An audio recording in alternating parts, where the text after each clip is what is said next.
Friends, are we live? Let me know. I'll look down in the chat here to make sure we're live, friends. It's day 3 of the 30-day guitar challenge. I'll let you know all about it in just 1 second as soon as I know that we are live and you guys can hear me and see me and all the rest. Can hear me and see me. Well, if I can hear me and see me, that means you can hear me and see me. Beautiful. Okay. We're live. Beautiful. Friends, welcome. It is, because I'm losing track of the days, it is April the 3rd. Well, this is easy enough. It's April the 3rd because it's the third day of the 30-day guitar challenge. For those of you where this is your first day with me, then this is basically how it's going to go. I don't have my normal setup. I'm obviously not in my normal studio. I'm at home. And we've got 30 days together here with all this business, right? They say it takes 30 days to develop a habit, 21 to 30 days. So why not dig in? We're all stuck here doing God knows what, getting better, working out our minds, working out our bodies, eating the right food. We stopped smoking, we stopped drinking, we did all sorts of great stuff, right? And you said to yourself, if I ever had the time, I'd really learn guitar. And now is the time. This is the time that you've been waiting for. The universe has forced your hand, and here you are, okay? So me and the crew said, let's put a 30-day challenge together where we will walk folks through 30-something or another lessons that I'm giving you today for free. We'll walk them through it every single day. I'll go live for 2 hours, including Saturdays and Sundays, for the whole month of April. 60 hours we'll go live. And for the first hour, 11 a.m. to 12, I'll be teaching another lesson in step-by-step format, straight out of the free course that I'm giving you guys today. It's the second link below. The first link is the PDF. You should have downloaded that already, because that's going to give you an overview of what we're going to do here. It's also going to give you this, which is going to tell you what we're going to do every single day, beginner and advanced, okay? So get that right now. It's the first link below. It's free. Get it. Okay, there's that. And then the second link is what I'm giving to you guys, where you can follow along. After the broadcast, you can go at your own pace. There's PDFs in there for you to download that are going to support you. All sorts of bits and pieces about what you need to know to build a solid foundation on guitar. And for those of you that are intermediate and advanced players, then from noon to 1 p.m., today we're going to be talking about double stops, right? You know double stops. It's this type of sound, right?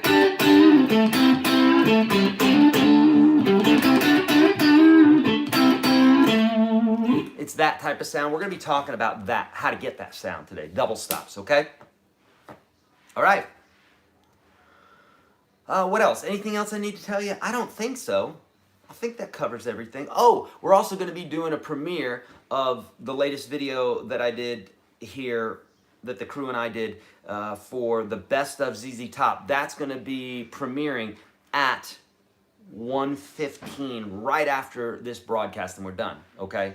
So beautiful. Adrian, thank you so much. Thank you so much, my kid in the background. Thank you so much for the donation. Super appreciative. Okay, for those of you that want to know how to do the donation, the bottom left-hand corner next to the smiley face, there's a little dollar symbol. You can click on that, and somehow you can donate, okay? If you would like to today. And thank you, Mike, in my crew, for letting me know what I was doing wrong in regards to the comments. I'm seeing them now. I had it on top chat instead of live chat. So there you go. Oh, look, I'm doing it here too. Stop, you weirdo. Live chat. That's what you want. Live chat. Okay? Beautiful. Okay, we're all set now.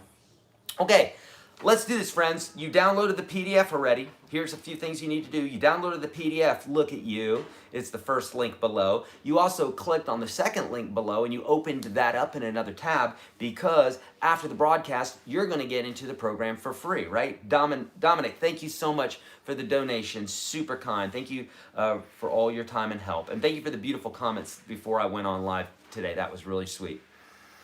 So you did that. You got the PDF.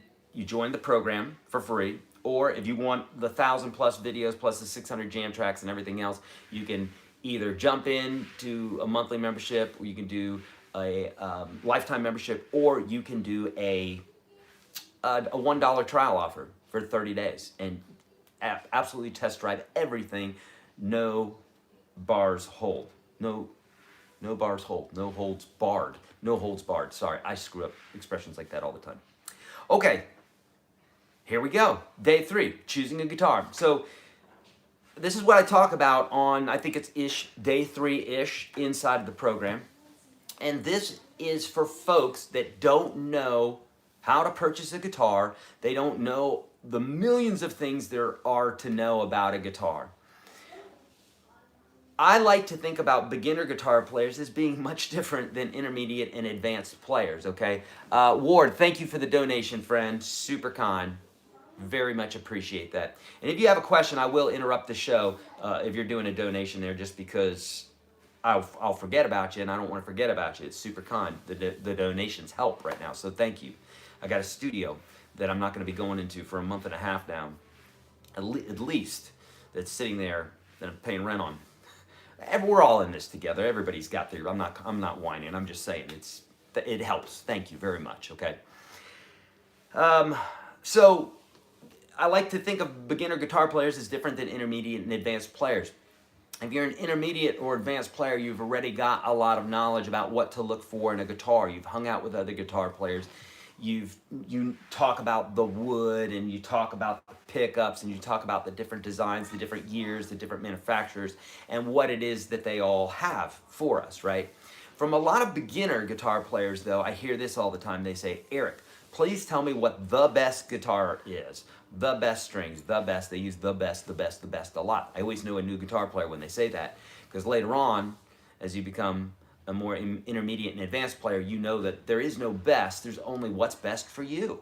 That's why, on Corey's live broadcast, Corey Congiglio yesterday, he was talking about how he uses the aux for his amp setup. I use the Kemper right now. Right now I'm running through a Katana, a Boss Katana, my Kemper through a Boss Katana. Dear Lord, sacrilege. But nonetheless, I don't have my full cabinet here in my whole studio, so it is what it is.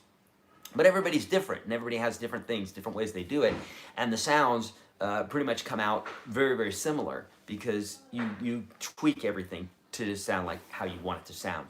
With that being said, a beginner guitar player, a lot of times the number one thing that ruins a beginner guitar player is they are concerned with the minutia, the high detail of guitar, when they have no place doing that, when it's only going to make things harder for them, okay? So what I see a lot of times from beginner guitar players is they say, I need to know the best guitar and the best strings, and they're spraying stuff on their frets to make them faster and everything else. Listen, there is nothing that's going to be better than you practicing for all this stuff. And it doesn't matter what kind of guitar you have in the beginning. It doesn't matter what kind of strings. At the end of the day, if you want to play guitar, there's nothing that's going to stop you. I started off on a cheap-ass acoustic guitar with one string, okay? Freaking brushy one string over here, okay? So if that's okay for me, and I made a whole career of playing and teaching guitar, then you're going to be fine with your 6-string piece of crap guitar, okay? It doesn't matter what you have. The guitar is not the thing that's holding you back. Tokyo Blue, thank you so much. I love UGS and live Q&A. Thank you, Eric. Thank you, Tokyo Blue. Super, super kind. So, what I'm telling you is, if you are a beginner, if you're an advanced player, you don't need to be getting advice from me as far as guitars. You're watching other people, probably other people that know more about the types of guitars that are out there and what have you. I think there's better people than me that can guide you on that, okay?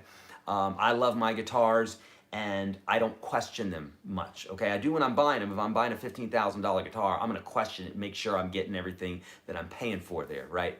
But a $15,000 guitar is not gonna play 1,500 times better than my $100 guitar. Is that right? Is that the right exponential? I think, yeah.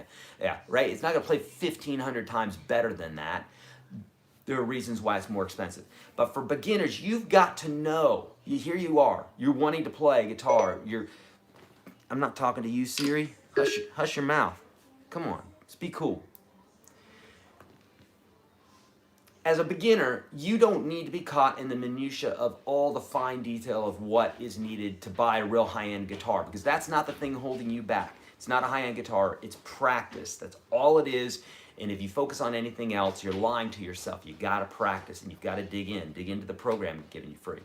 But you do need to know a few things. And I have a three-tiered method for finding the best guitar for you, okay? There is no best guitar. Here's the deal. If you have $500 in your pocket and you go down to the local store and there are guitars from $100 to $15,000 in that store, and you have $500 in your pocket, which guitars should you start playing?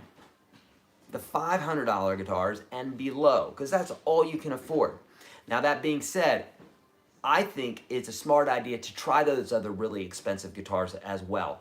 But don't look at the price tag first, because there's a real education in trying expensive guitars. Sometimes you will try expensive guitars, you will play them, and you'll be like, this guitar's crap, sounds like crap, plays like crap, I don't like it. And it could be a very expensive guitar. And then you could pick up a very cheap guitar, and it might play and sound fantastic. It might not too, okay? That being said, I've bought Epiphones, which is a lower brand, arguably, than Gibson. I've bought Epiphones that were magnificent. I've bought Gibson Les Pauls that were complete crap, and I turned around and just flipped them. Okay, I have a story where I bought 3 Les Pauls in one day. I think 2 of them, well, I bought 4 in one day. 2 of them were Epiphones, 2 of them were Gibsons, and both of the Gibsons played like crap. Both of the Epiphones played great. I flipped the Les Pauls. The one Les Paul was purple. How about that? So I flipped those and ended up going with the Epiphones. That being said, the other thing about this is don't worry about the brand name. People get so obsessed with brand names, and at the end of the day, you can buy a Gibson Les Paul that plays like crap, or buy a much cheaper Epiphone Les Paul that plays great. It depends on how it's set up. It depends on batches. Like you will get a good guitar in a batch, okay? And I'm leading somewhere with all this. If you can't afford a $1,500 guitar, don't play it in hopes of buying it if you can't afford it today.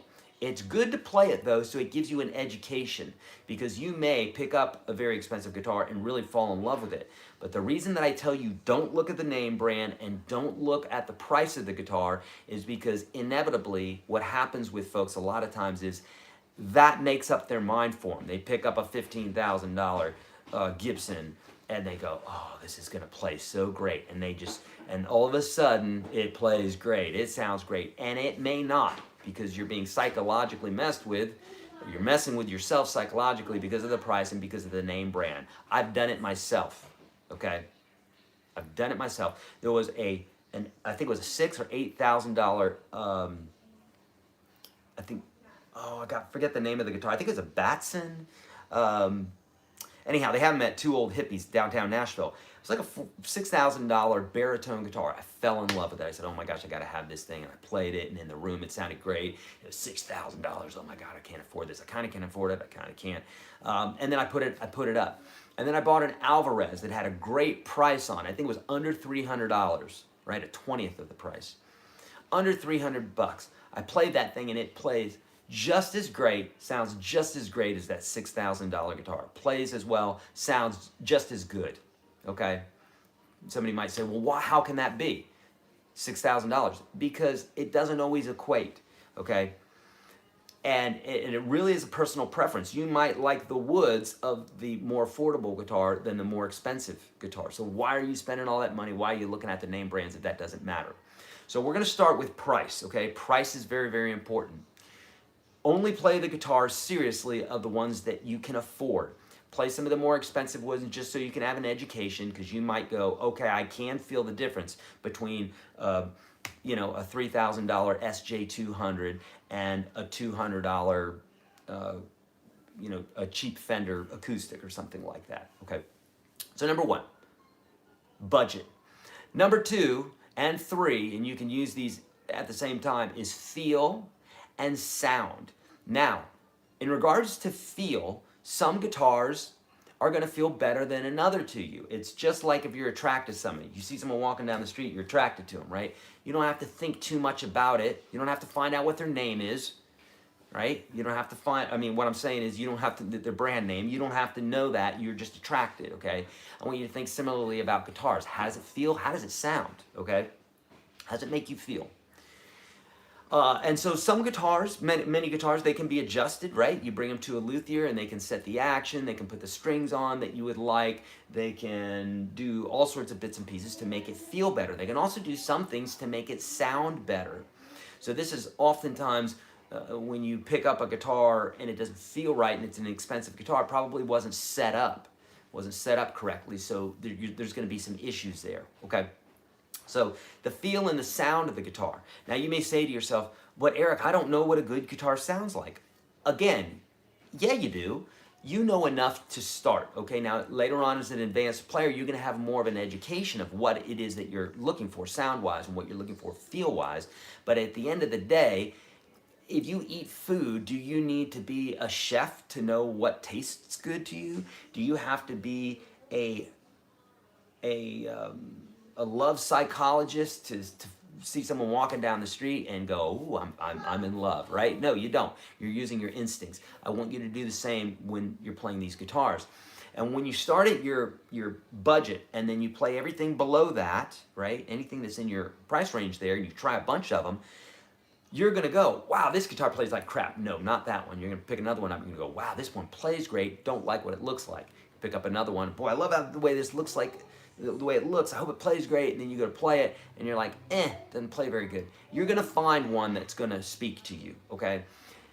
Another word here is that if you really feel unsure about the feel and the sound, I say go with your gut. You know what sounds good and what doesn't sound good. Especially if you're A-Bing things. If you just pick up one guitar, you may not know, but you're gonna like one thing more than another. So that's where you're gonna start knowing, okay, hey, this sounds great, okay? So trust yourself that you've got that, but if you play two guitars back to back, you're gonna pick one over the other for sure.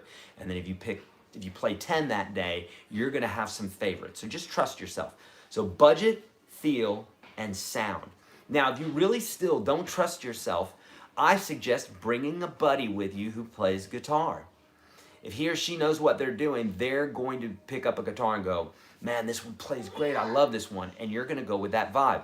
I did this when I went into the store with my guitar tech, Greg Ellis. When I bought this Strat, I mean, obviously I've been playing for a long time. When I bought my Telecaster, when I bought my Les Paul, I brought Greg with me because he knew some things about guitars that I don't know.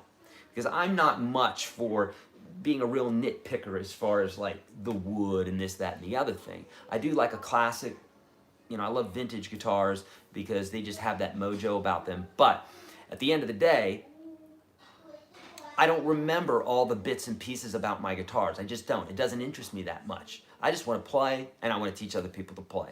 That's what I am. I'm basic, okay? Whatever. I'm fine with that. So, budget, feel, and sound. You can do this. Now, as far as purchasing online, obviously you don't get to actually feel the guitar and hear the guitar. So you probably want to go with a company that will let you send it back if it's a problem, if you don't like the sound of it, if you don't like the feel of it. And then obviously you're going to go with ratings, right? So how are the ratings for that instrument?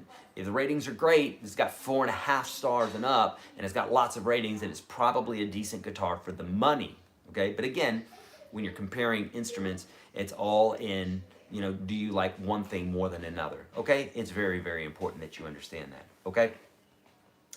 Okay, that is how to choose a guitar. You guys down with that? All right. At the 1 hour mark, we're going to be talking about double stops. Cool? Now, let's get to some questions because I know that you guys have them. Solar guitars. I guess you can't play night gigs. I don't know what that is. How can I choose? Levon, I just told you. And Lee Smith thinks I was waffling, so I must have gone longer than Lee wanted me to. So Levon, I just told you how to choose right there. Do you know how PRS CE24 sounds? No, and if I did, I wouldn't be able to tell you. I'd be able to, it's like telling you about love or telling you about chocolate. This is why you need to play it. Don't trust somebody else, because what I like, you may not like. Cool? Somebody prefers Taylor over Martin. I have both, and I love them both. Frank Hickman, thank you so much for the kind donation. I really, truly appreciate that. Thank you, buddy.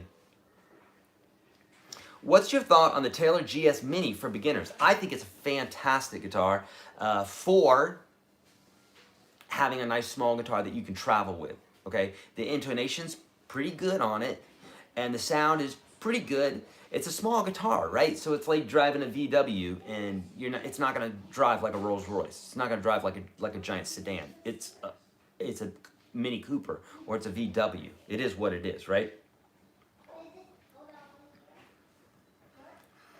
In your opinion, what do you like more, a Strat or a Tele? Me personally, I like a Strat more. And in Nashville, Teles are more widely used. I would say a Tele is probably going to be a little bit more of a versatile instrument because you can kind of get some Stratty type sounds out of a Tele, but you really can't get Tele sounds out of a Strat unless you just really can't get those sorts of sounds unless you're customizing your guitar a bit. Okay? What are your thoughts on a Taylor GS Mini? Okay, we went over that one. Please tell how to create good music from Whammy Bar. Please tell me. That's a strange question. You're not gonna. A Whammy Bar is a tool. Okay, you're not gonna create great music from it. You create great music from your fingers from a guitar. But a Whammy Bar is a Whammy Bar. It's a tool that you use. Okay.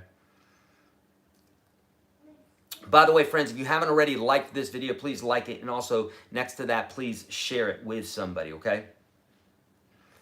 With a comment above, Martin's manufactured in PA compared to China.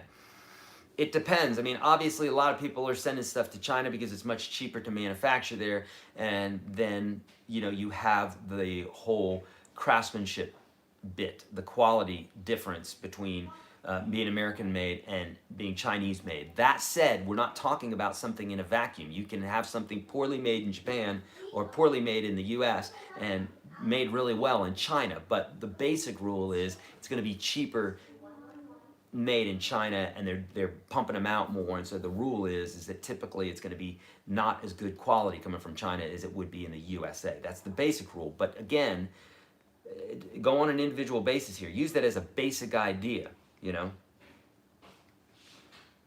Composite guitars. Have you tried some that sound nice, and are they better than a regular in durability? They're 100% better in durability as a rule. Again, it depends on this particular manufacturer, but with a composite guitar, they can get wet, they can get dry, they can get humid, the heat and the elements aren't going to bother them as bad. That's the cool thing about them.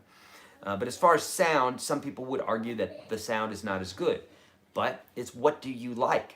Some people like bitter food. Some people like hot food. Some people like different sounds. They like bright guitars, dark guitars, etc., etc. So again, you're an artist. You got to go with what it is that you like. Okay. A hard case or a puffy canvas case? Well, it depends. A hard case is going to protect your guitar more, and a puffy case you're going to be able to throw over your back. So do you want your guitar protected more, or do you want the ease of throwing it over your back? That said, this is a $15,000 guitar. This was just in a soft case just now. But when I heard that they were going to lock down the city here, I grabbed a couple guitars really quick and ran out with everything else that I wanted here, like my Kemper and a few other guitars. So there you go.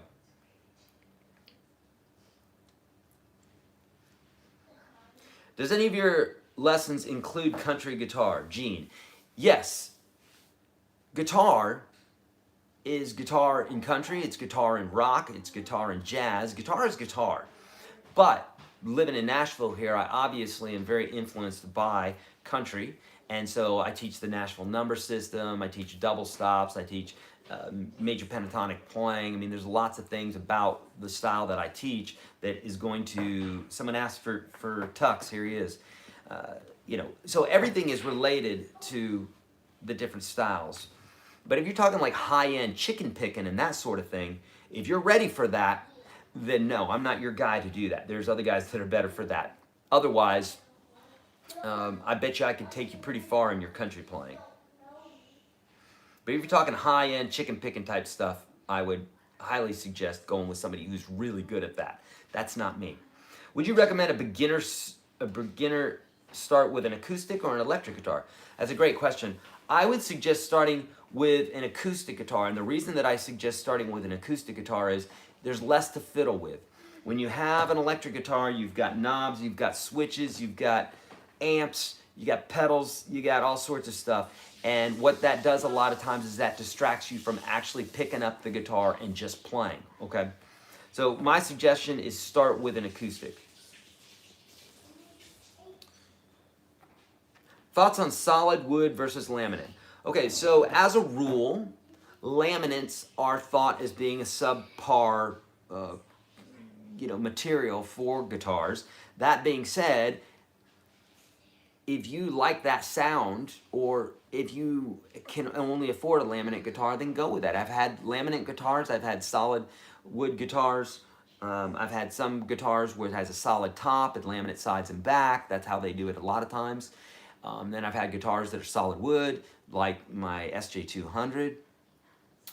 So, really when it comes down to it, I don't care about any of that. What does it sound like? I have an orange wood guitar, and I think, and might be able to tell us it because he's got my orange wood right now, but I think the top is solid, and I think the rest is laminate, the sides and back. But the whole thing could be laminate. I don't know. Sounds great, especially for like a $200-300 guitar. It's amazing. Okay, yeah, this guy is a camera hog. He's all over me all the time. Yeah, so yeah, as far as solid wood, as far as laminate, go with what it is that you like.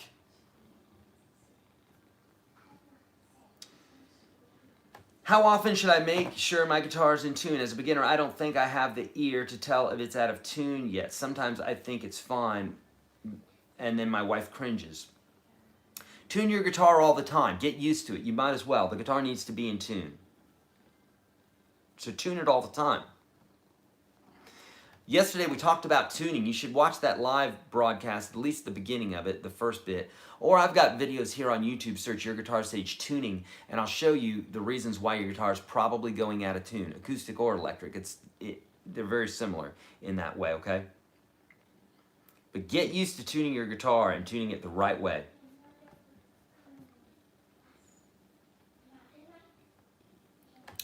But doesn't an acoustic have much higher action, therefore harder to play? My acoustic action is higher than my tele.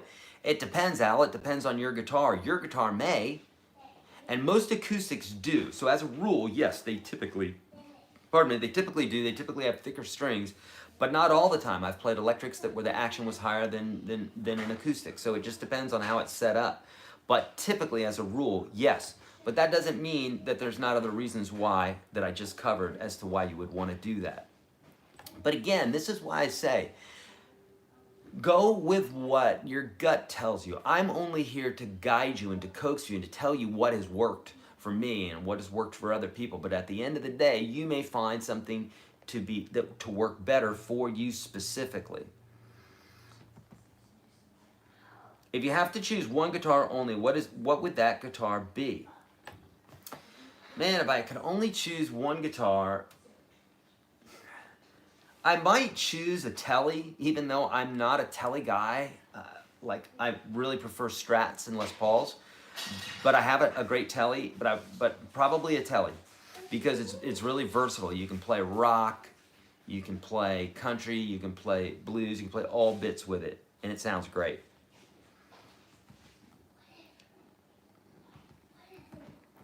All right.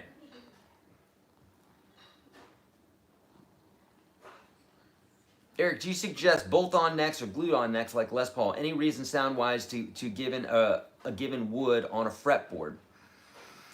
It's personal preference. And, when you're talking about a bolt-on neck, you have a little less room to reach. That's never seemed to bother Stevie Ray Vaughan or any of the other great guitar players, okay? So you have that, but again, it's personal preference.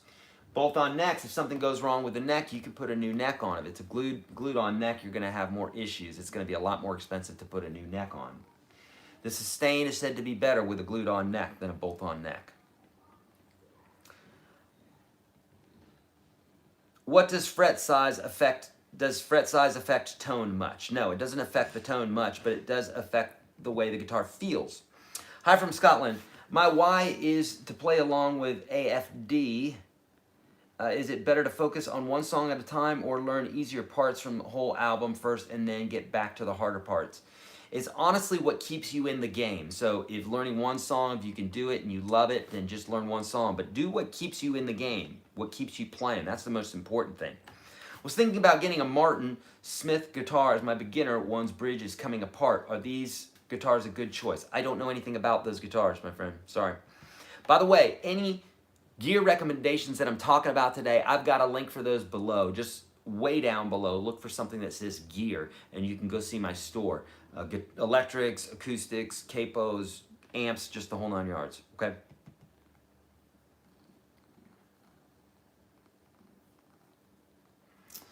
Blaze, Dutch, thank you so much, bud.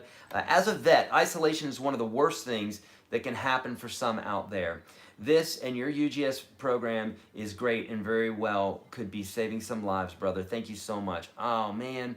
Blaze, that makes it worth it to me, honestly. Thank you so much for saying that. And I did post something on Twitter yesterday because one of the vets reached out to me and said thank you. And I retweeted that and I said, please let your other vet friends know. If you're a U.S. vet, if you're in the military, U.S. military, I'm going to provide the program for you for free. U.S. military, U.S. vet, I'm providing you that for free, okay?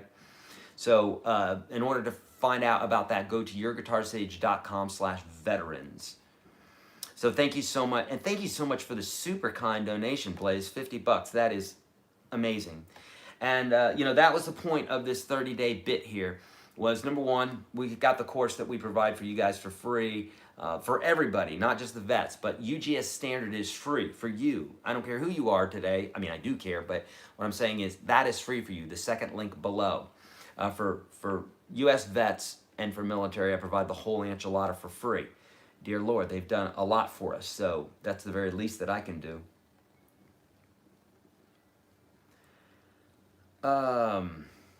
Bill Withers died, huh? Okay, sorry to hear. Bill Withers has died, a great artist.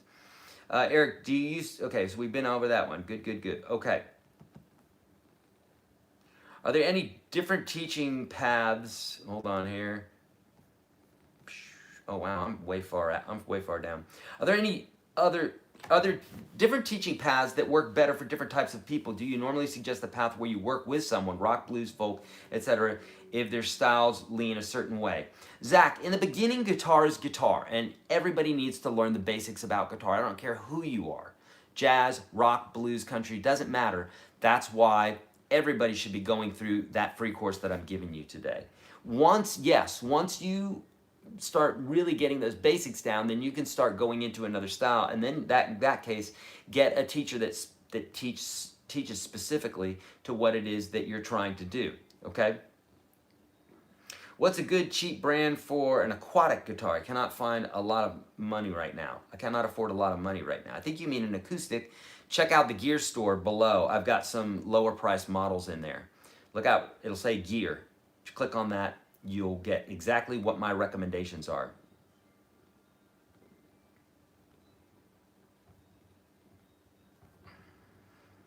Hey, where can I learn all the chords perfectly, and how much time will it take to learn all of them? It will take as long as it requires you to learn them. I don't know how much you're practicing and how much you're focused. If you want to learn the chords and learn them perfectly, it's going to require you to do that. It's going to require you to focus on your practice, and I'm giving you the course here today. Second link below. Everything's free in there. Get it.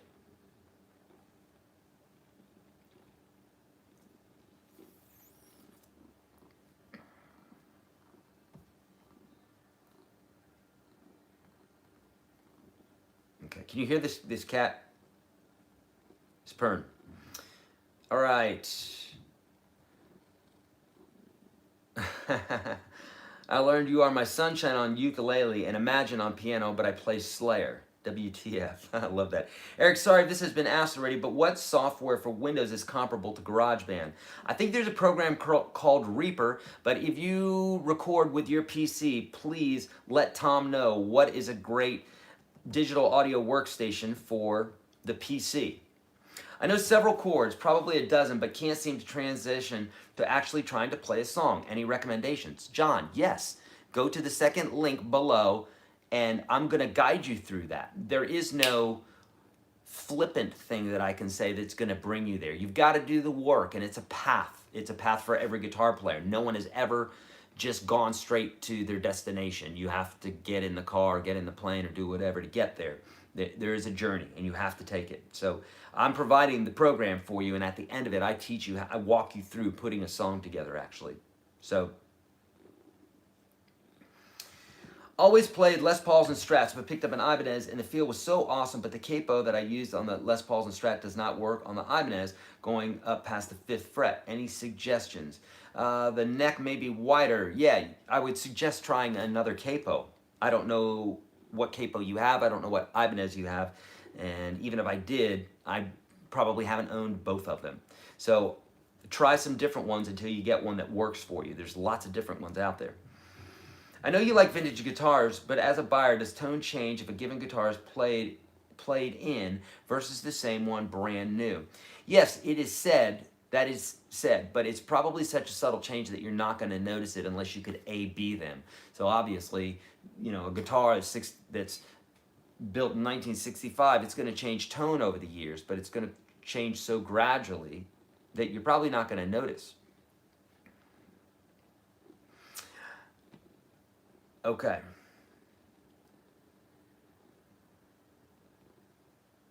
Hear the motor running, right? Cakewalk is free. Yes, and I've used it before.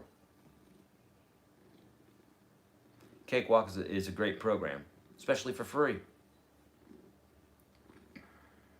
Do I like Les Pauls over SGs?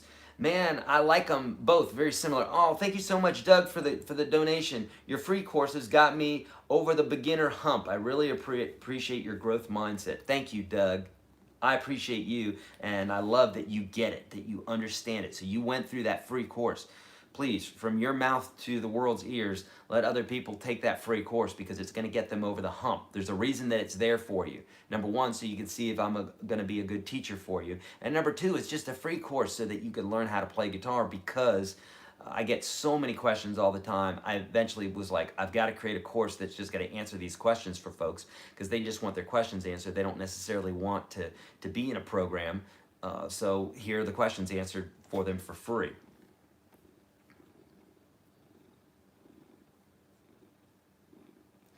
Do you use a drill to wind and unwind your strings?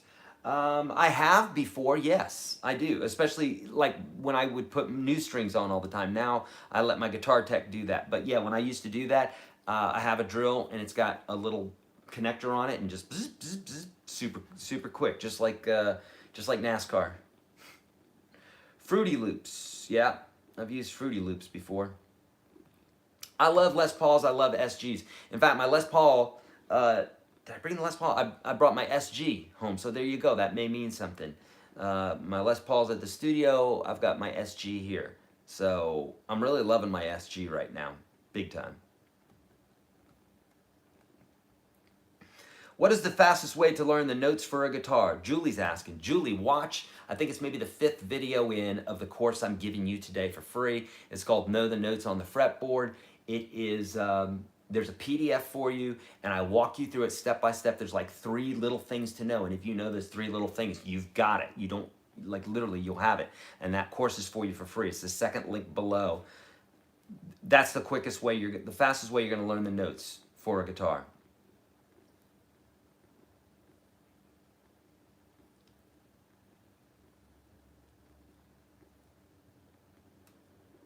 Where's the free course? Trey is saying. Second link below, Trey. Second link below. Second link below is the free course. Second link below. Second link below.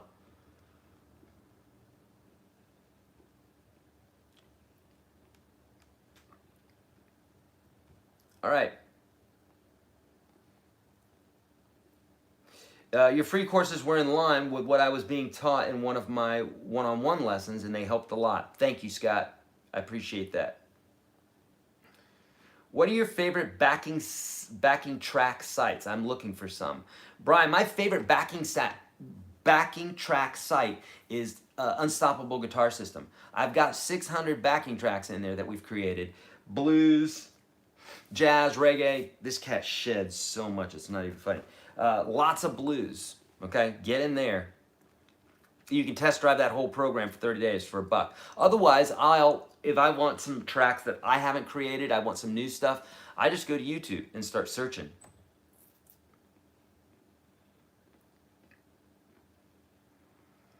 Eric, I appreciate your advice on practice. I've increased mine and it makes all the difference. Exactly. Thank you, 64 Guitar Jeremy. It all has to do with practice. That's the only thing you got. And that's great because that means the more you do it, the better you're going to be. Are there tips for not muting strings with the left hand? Other tips? Yes, I have a whole video for that. I would be shortchanging you if I just gave you a flippant answer. So watch that video on YouTube. Search YourGuitarSage left hand muting, or search YourGuitarSage muting in another tab here and watch it after this video here, okay? And I'll walk you through it all.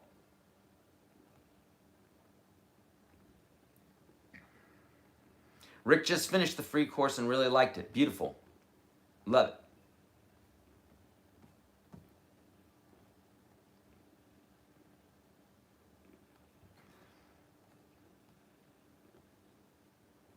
Uh-oh. I just clicked on a link. Uh-oh. Hold on. Okay, the gear link is working. I just went to it and it works. Mike just posted that in the chat here and it is working, all right? Oh, thank you so much, Trey. You taught me before from a video. I trust you, bro. Beautiful. Thank you. Practicing on an unamped electric guitar is less than fulfilling. Why doesn't the guitar have a headphone jack? I'm on the road. Alan, why doesn't the guitar have a headphone jack? Because your guitar it's not electronic. It doesn't have an amplifier built into it. That would require, there are guitars like that, but they sound like crap. So, your guitar doesn't produce enough voltage to power a microphone or to power a headphone. That's why they don't have that. There are little devices that you can get though. There are interfaces that you can get for your phone where you plug your guitar into that interface and that interface plugs into your phone and then you put your headphones on and then you can hear the guitar. And those are really cool actually.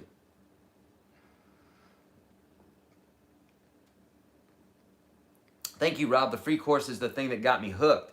Now I'm doing the 365 program and it is excellent. Love it. Thank you.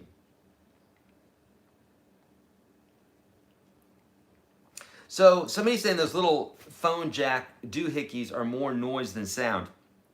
I've got one that's made by Vox, I think, and it actually works pretty well. An amp plug. Yeah, amp plug, that's what they're called. And I love it. It's pretty cool. I don't use it a lot, but when I do, it's like, it does a trick. Like if I wanted to walk around the neighborhood with my Strat, I can literally, not that I would, but I could literally plug that thing in and then plug my little headphones in and I could be walking around jamming out. They're really a lot of fun. I think I have those in the store, in the gear store below.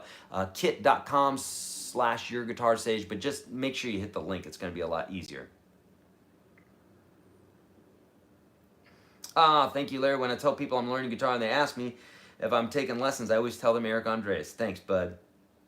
I just want to say that after nearly giving up on guitar, I've got my enthusiasm back thanks to discovering the free 30 lessons. Thanks, man. And anyone who thinks I'm a friend, I'm in Dublin, Ireland. Thank you, Derek.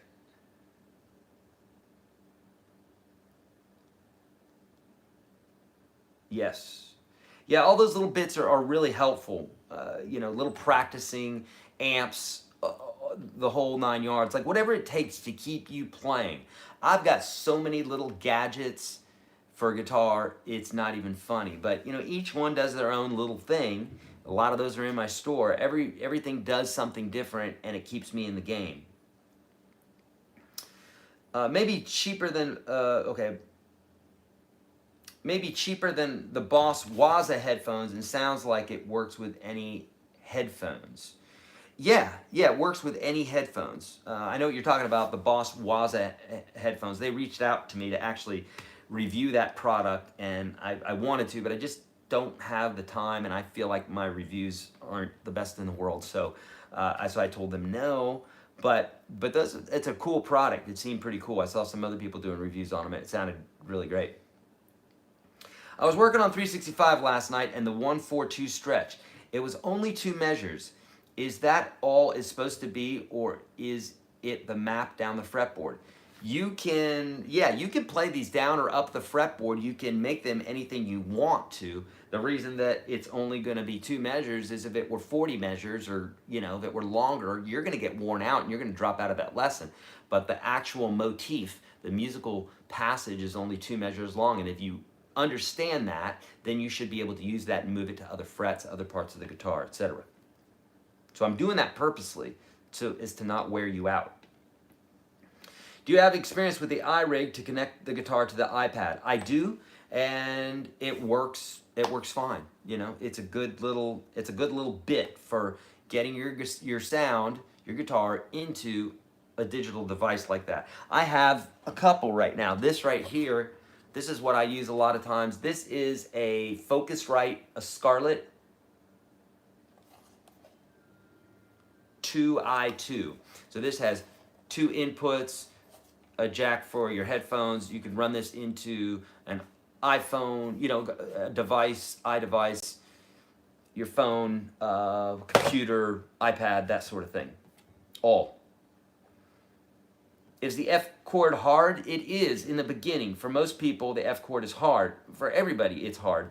But if you understand how to dissect it and then put it together, then it will open up over 100 new chords for you.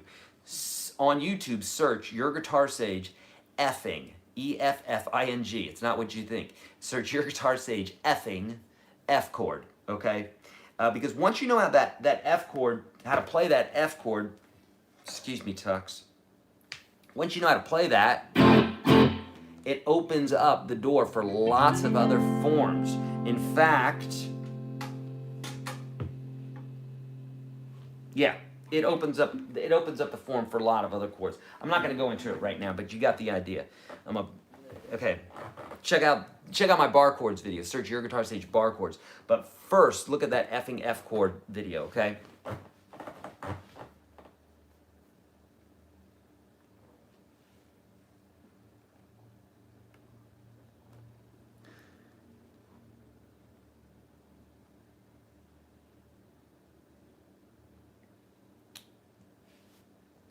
Okay, please tell me what brand you recommend. I don't know, brand of what?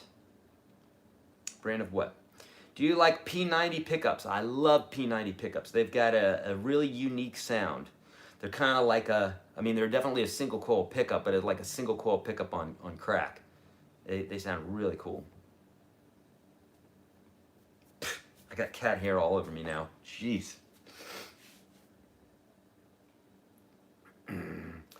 Good morning, my friend. I accepted your free offer of UGS Standard. Before I make a donation, could you please tell me the normal cost of UGS Standard?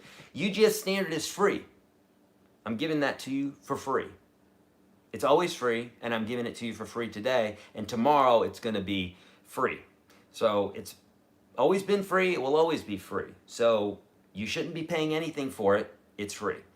Pro, there's several different variations there. We've got monthly.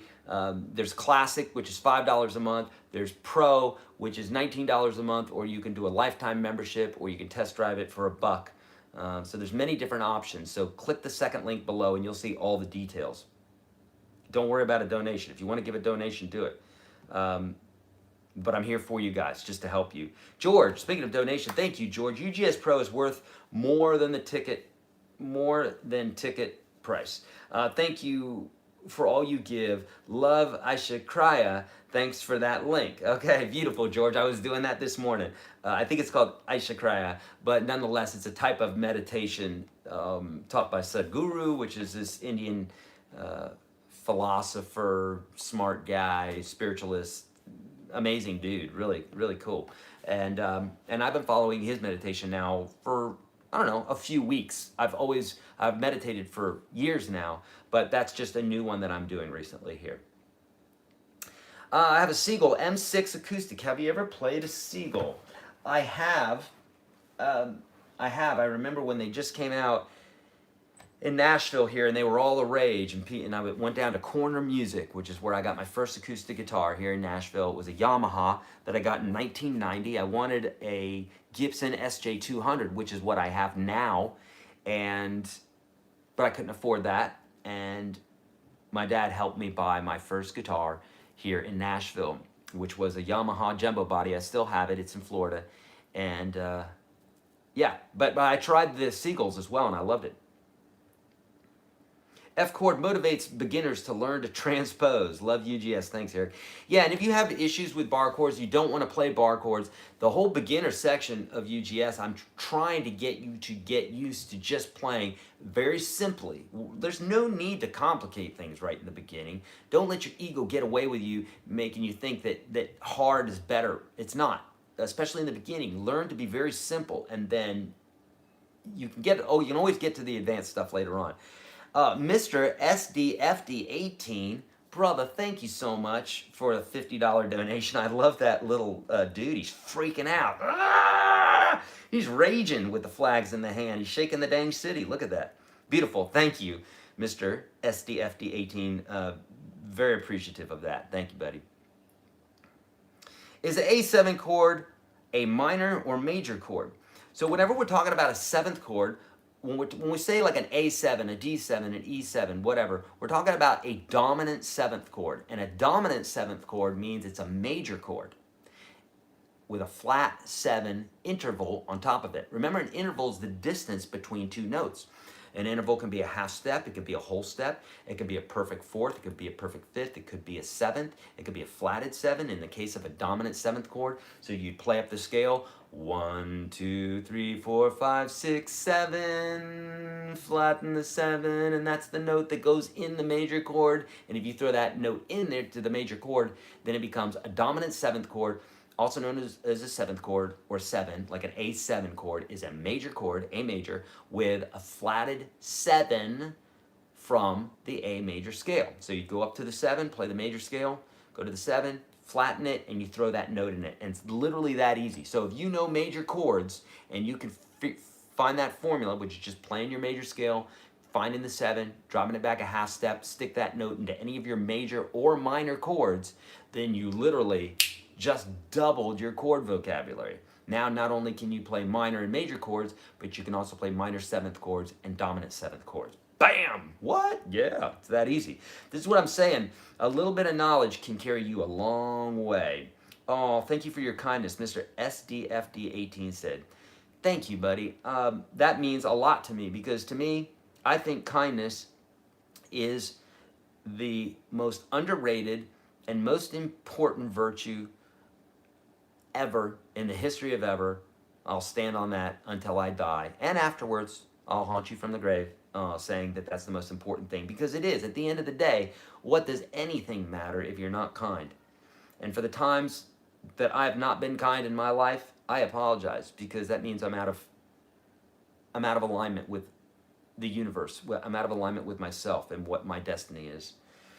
Do you have a faith guitar on here yesterday? What do you like about those? It was beautiful, by the way. Yes, it's sitting right here. I love it. It's a blood moon. It's a Venus blood moon, and I love it. What's great about it? It sings like a bird. It plays like a race car. It is a beautiful instrument. I love it. How often should you change strings and picks if you use the same guitar every day?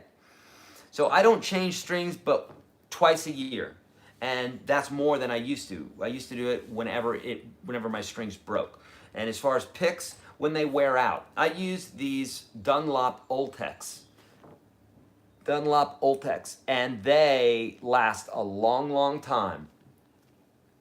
I've been playing on this one for, I don't know, a long time, and they just don't wear out. So I don't, if I had a pick where it was wearing out, I'd just throw it away or give it away or something. But otherwise, these guys go forever. I love them. Me hearing Eric out of nowhere. Eric, is that you? Huh? What? I don't know what that means. Amen to kindness. Yeah, amen. That's right. Oh, which day is it today? I have no idea. We play an A7 in a minor blues, correct? Yes, and here's, I know what you're probably, the next question is, Michael, is why should that work? It's a major chord, but we're playing minor blues over the top of it. Why does that work? That's what creates the blues sound. It shouldn't work because there's a minor note in there and it rubs against that major note, but it does it in such a way that it sounds great, right? Lori is saying, thanks for all you do. Thank you, Lori. That's really kind. How do I donate? In the bottom left-hand corner of the screen, you'll see a smiley face, Lori. And next to that, you'll see a dollar symbol. If you click on that, you can donate. I'm not sure how that works, but it somehow works if you're logged in and that sort of thing. I don't know, logged into what? I don't know, but it works somehow. Folks are so kind, they're donating during this time. I'm sure it's a personal preference, but what strings are best on acoustic electric? There is no best, there's what's best for you. I've played different strings for years and I have no draw to any one particular string. To me, a string's a string with the exception of the thickness of them. There's not a brand that I'm just like, oh my God, this sounds like so good. Sorry if there's a string manufacturer out there that believes that their string's better than another, and it may be. Maybe my ears just don't hear it.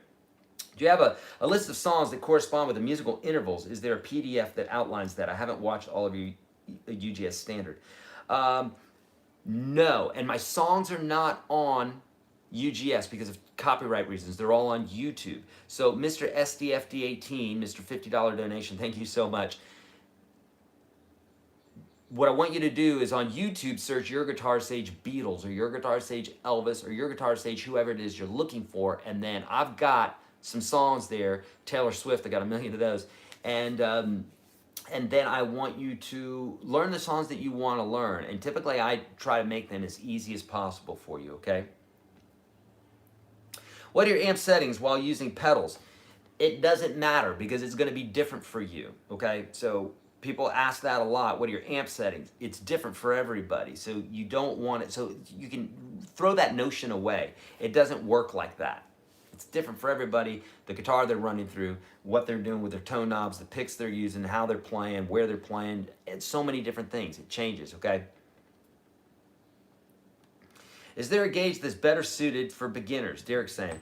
For strings, the thinner gauge strings are fine. 9s. I've never played, I think I might have had one guitar that had 8s on them, but I've never played anything less than that. There are 7s. Right now I play 9s. I play 10s on my Strat, on my Fenders, and 9s on my Gibsons. But I may even go lower. We'll see. Mind blown. Michael just had his mind blown somehow. Beautiful. I don't know what I said, but good. I like that. You should have a tab library on your website, free or paying. I would like to, but there are legal reasons why I don't have that. And there are websites out there that are doing it right now. They're doing it great. So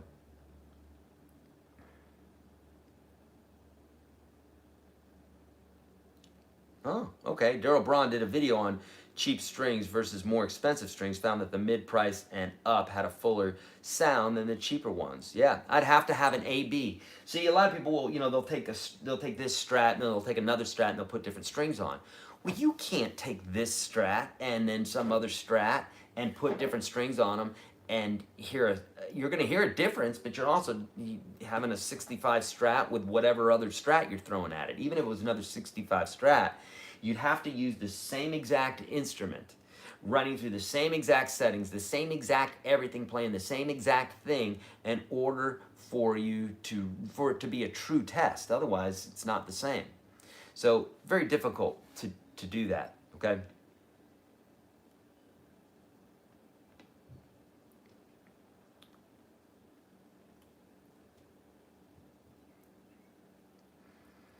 So here we go. Wumpelstiltskin is saying, shouldn't that be the opposite, heavier for the 24 scale and lighter for the 20? Yes, it should be, and I think you're right. I think that is the way it is.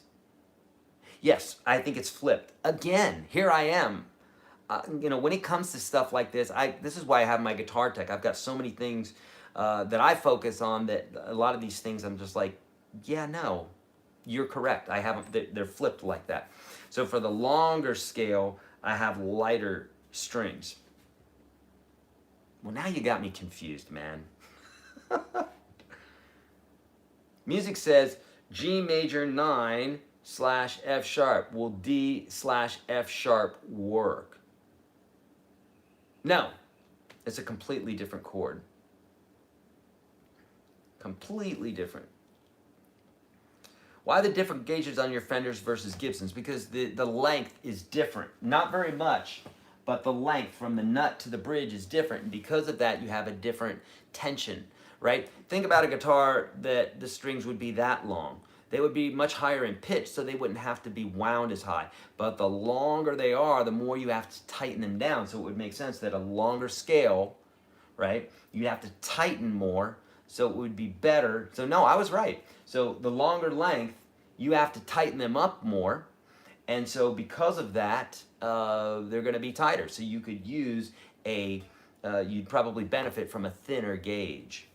So no, I had it right. I got the thinner strings on the Strats and the thicker strings on the Fenders. So I did have it right. Thanks for reminding me.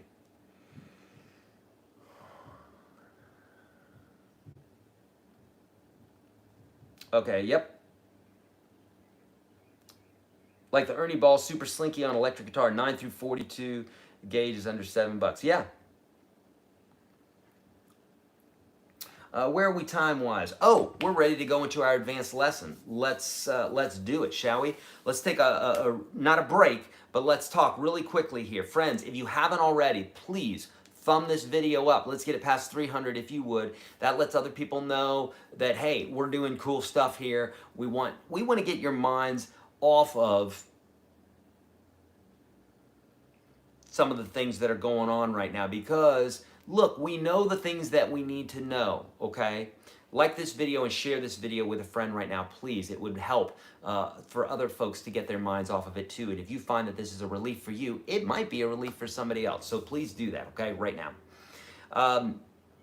As I've said before, if a bear's chasing you, you can see the bear and get out of its way and climb a tree without conjuring a bunch of fear in your body. Okay, you can do this.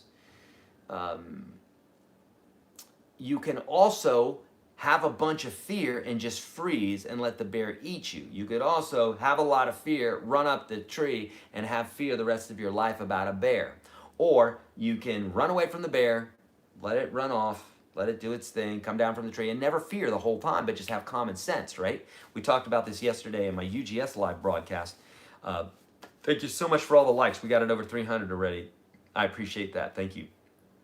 So that's all that we're doing here. We know what we need to do. Do we need to reiterate it and reiterate it and reiterate it and reiterate it? For some of you, maybe so. But for most of us here, we don't want to just be constantly inundated hearing the same thing all the time. I saw Tony Robbins say something really interesting the other day. He said, whenever you hear a piece of news, because my mom's a big fan of the news, she records it and then runs it over and over and over and over again. I'm like, dear God, Mom. And of course, it's always depressing. They're never playing something good. Because that's not what sells.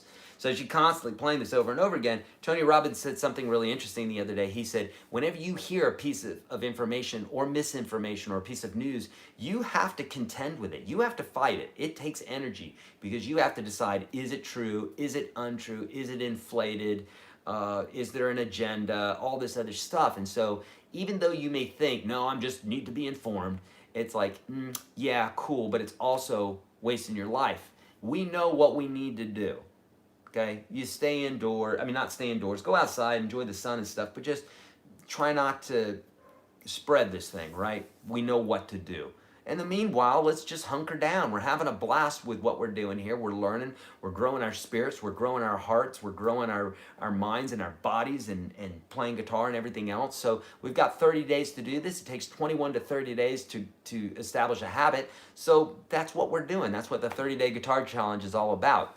If you're joining us now for the advanced lesson, friends, download the PDF. It's the very first link right below this video, right now. I'm waiting for you, bro. Right now. There you go. Yeah. Yep. It's the blue one. Yeah. There you go. Good job. Good job. You clicked on that one. Okay. So then underneath that one, do you see that? Scroll. Nope. A little further. Whoop. Past it. There you go. See it? Okay, right there, that one. Okay, click that, and there you go. Opens up in another tab, and there you go. See, now you are. Now you're at that page there, and you can get into the Unstoppable Guitar System standard for free. It's the first 30-ish lessons. It's more than 30 lessons that I will teach you, and I'll walk you through it for free. And that's what the 30-day guitar challenge is all about, because I'm going to walk you through it. Here it is, day 3. That's what we did just now, as we talked about how to purchase a guitar without knowing a lot about guitars, without knowing a bunch of stuff, because you're going to get stuck in the minutia of all that bit. Just the 3 things I told you about them, okay? Now we're into the advanced part of the lesson, which we're going to be talking about double stops, okay? And so what are double stops, okay? And by the way, so for this 30-day guitar challenge, we're on day 3 and 34 good lessons. Thank you so much, Rick. I'm walking you through this whole thing, step by step. And in that PDF, one of the pages is this, and you got to have this. This is basically what it is that we're going to be covering and when, you know, or just take a snapshot of the screen. If you don't want a nice, beautiful PDF that we've put together, then just take a snapshot of the screen, and then you've got it there for you, okay? All right, let's talk about double stops for a minute here. So, double stops is this idea of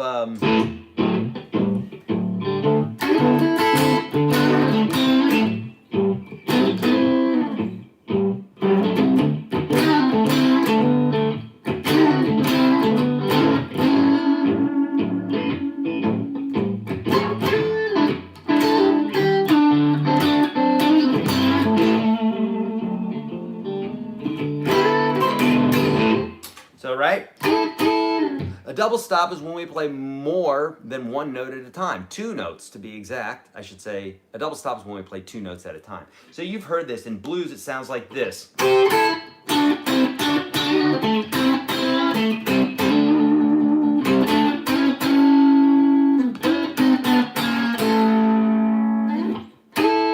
You've heard it in pop music like...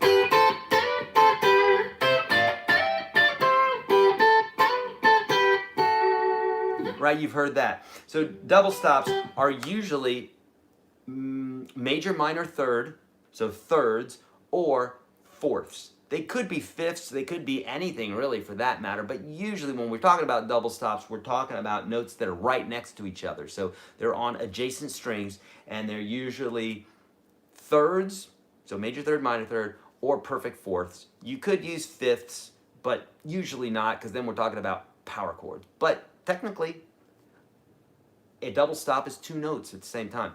And so again, they're usually on adjacent strings. So in the case of, say, playing the pentatonic scale, the A minor pentatonic, which looks like this.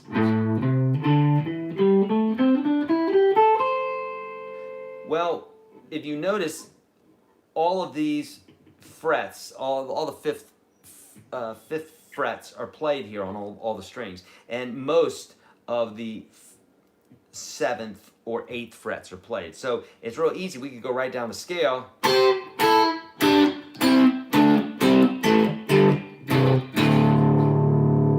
Okay, some of those sound better than others. But nonetheless, this is more of an idea. Like, okay, instead of just playing the lick, you could go...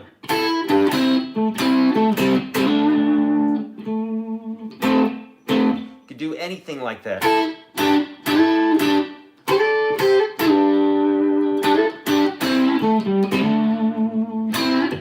And it just creates a really cool kind of nasty sound. Blues uses it a lot.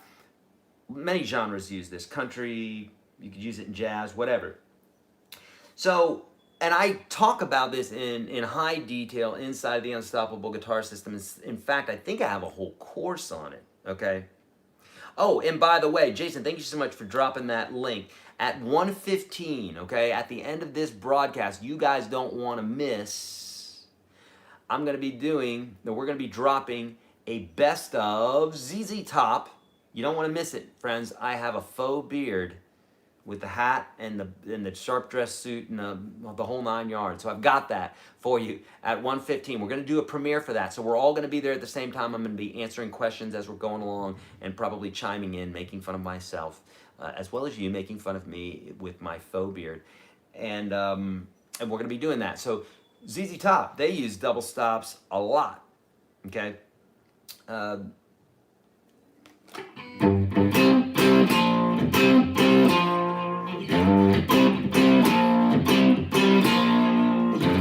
Right there. Okay, using more than 2 notes at a time. So I have a lot of high detail for you in this Inside the Unstoppable Guitar System. But essentially, if you want to get started with this, the easiest way to do this is to take form 1 of the pentatonic scale, the blues scale, and instead of playing 1 note, just play the 2 notes that are next to each other. So in this case here, you have 8, 5, 8, 5. Right? So you could easily... You could also go up to the 10th fret and the 12th fret.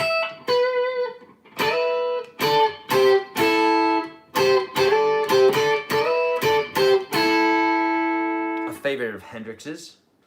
And then as you're going down, you're going to notice that some of these aren't exact. They may not be right on the same fret. Adjacent strings, but not on the same fret, right? So in this case here you have an 8, and here you have a 7, and then here you have 5, 5. And I have all of these drawn out for you in high detail inside the program. For those of you that are just like, man, that's all I want, get in there, pay $1. You got 30 days to try everything out. And if you don't like it, get out within 30 days. You'll never see me again. Or maybe you will. I'll be here. Okay? So there you go. Take the pentatonic scale. It's real easy to do. Or if you were to say, if you knew your neck well enough by learning your different forms of the different modes or the different forms of the major scale, then it allows you to kind of see everything here. So for instance, if we were doing thirds, it's going to change along with the scale. So you don't do the same thing every time.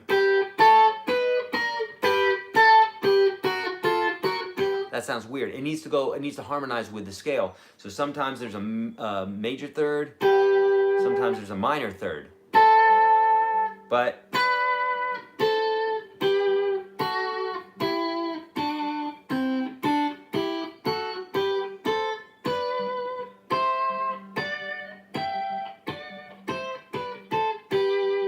and it just works right along with the scale. So if you're wanting to know how to do this diatonically, so not pentatonically like we were doing with the pentatonic scale, diatonically, so with the major scale, then what you're going to do is you're going to play a note. It doesn't matter. You're going to skip a note going up and then play the next note. So for instance, if we're playing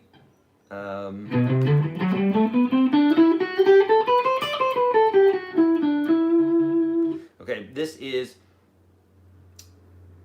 we can call it several different things. We can call this the third form of the major scale. That's how I teach it inside of the Unstoppable Guitar System. Or you could call this the Phrygian scale, Phrygian mode.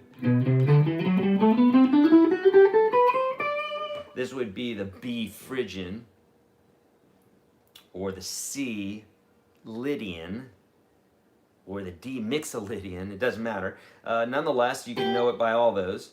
And so here's my scale. So I'm going to play a note. I'm going to skip a note, skip this note, play this note. And then I can do the same thing going up.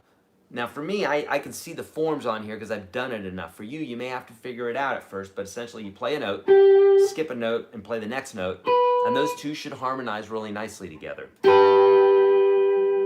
Okay, and then moving up, this next note, skip a note, play this note, go up to play this note, skip this note, play this note,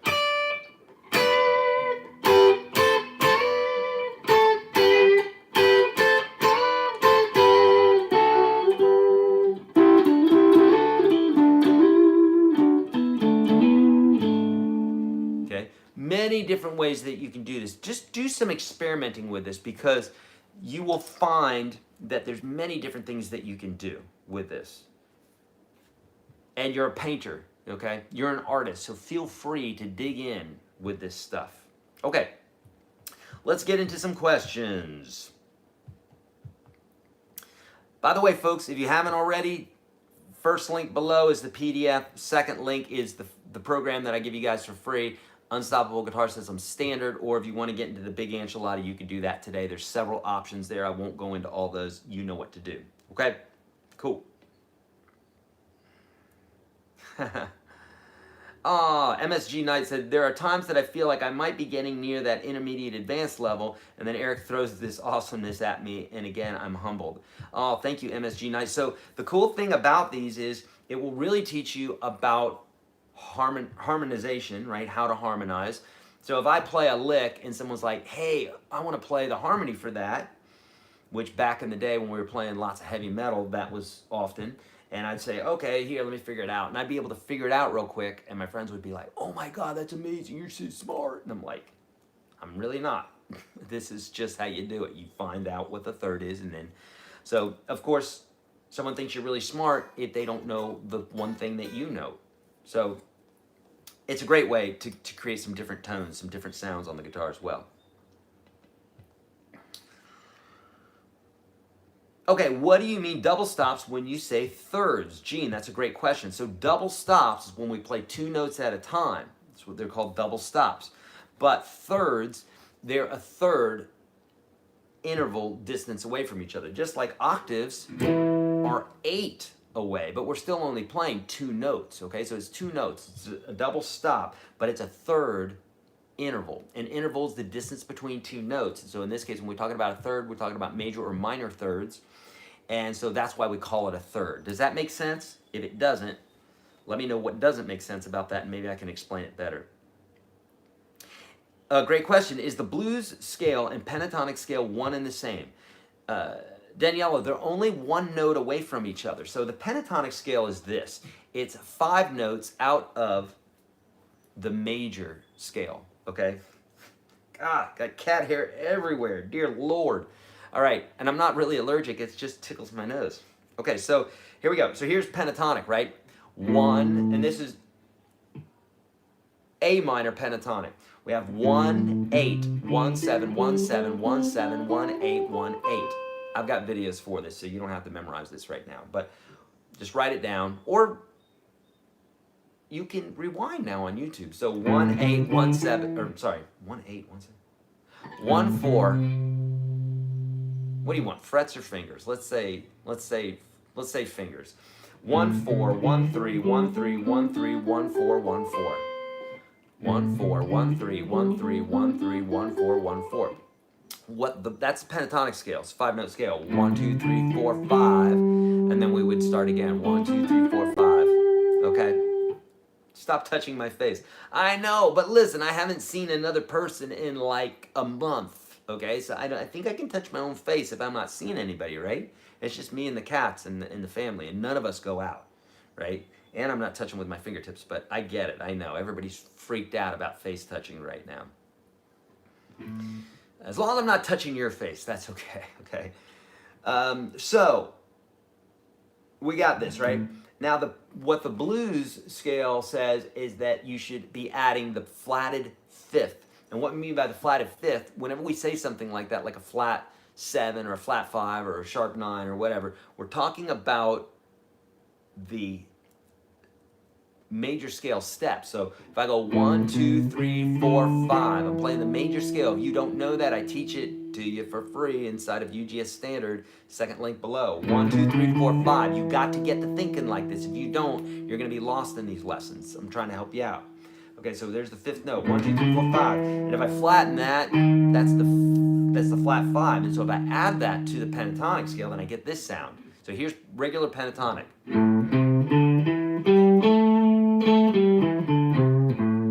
If I add the flat 5, it sounds like this.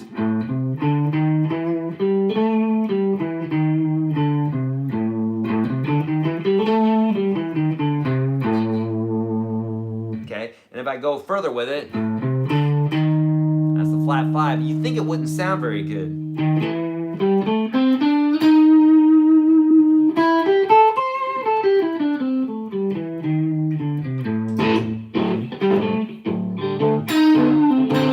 That's the flat 5.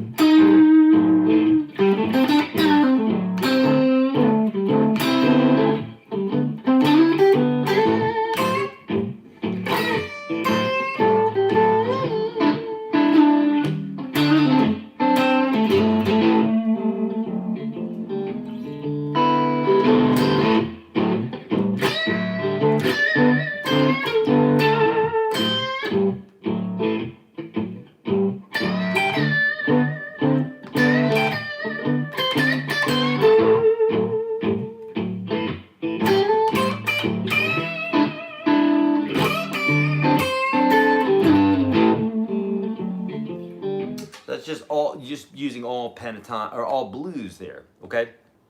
All right, good questions. Should I be learning the major scale and the pentatonic at the same time?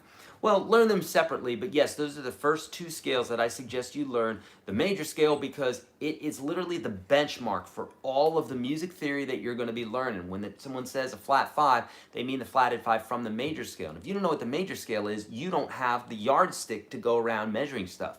If you're a carpenter and you don't have your yardstick or your measuring tool, well, then you're not working that day, right? You're just going to be guessing everything, and that's not a good idea. If you don't have a major scale as a musician, you're not going to know what people are talking about when they say the 1-4-5, when they talk about a 1-3-5.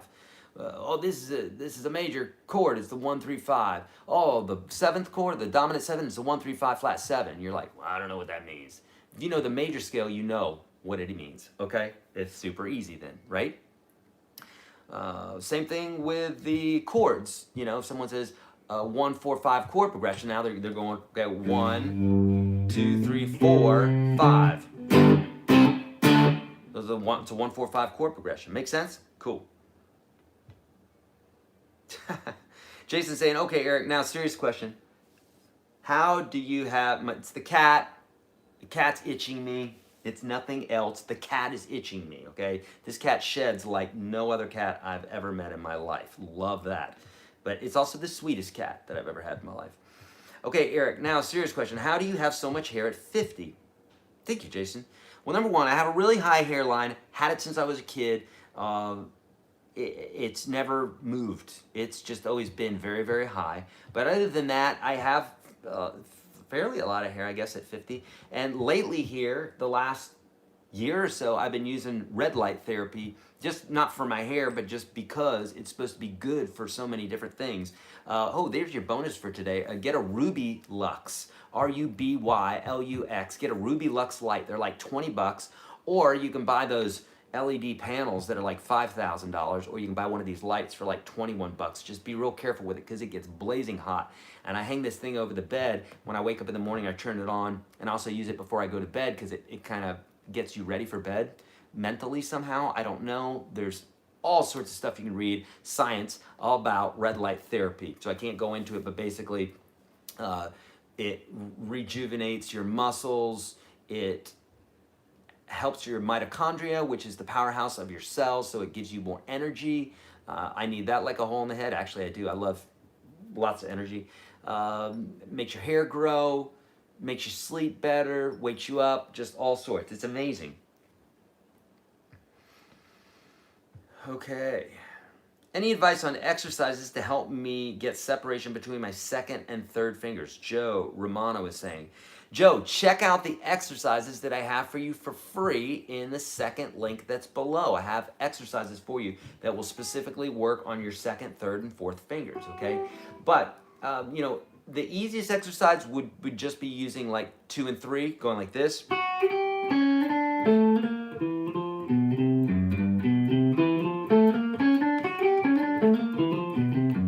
You know, or 3 and 4.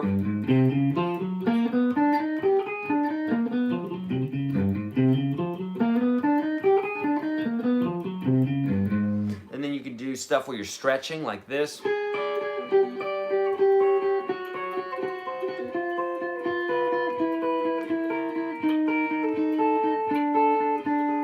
You know? Okay, so someone's saying, there are 12 major scales, right? Right, there are 12 major scales.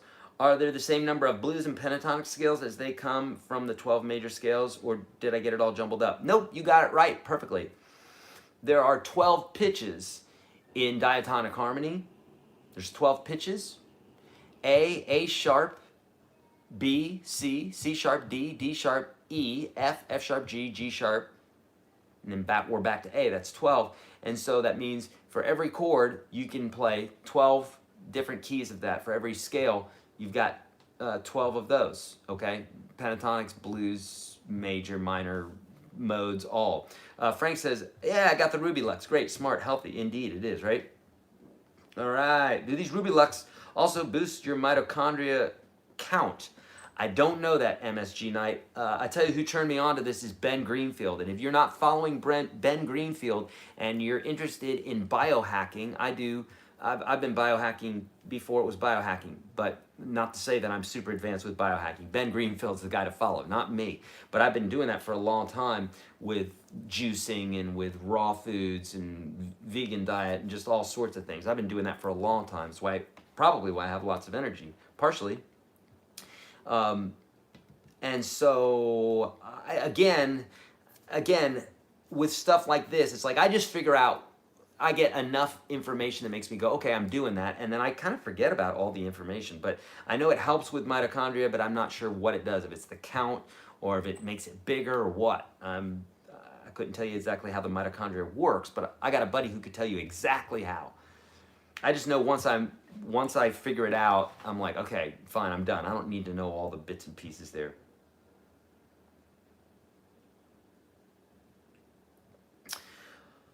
Okay, Eric, is there a significant difference in assigning it a flatted fifth or a sharpened fourth? Really not sure if it resolves to one mode or another. How do I assign it? There is no difference. The flat five, right? Watch this. I'm sorry, Kat. I'm sorry I'm in your way. Here's the flat five, right? 1, 2, 3, 4, 5. Here's the flatted 5. Here's the 4. 1, 2, 3, 4. So the sharped 4.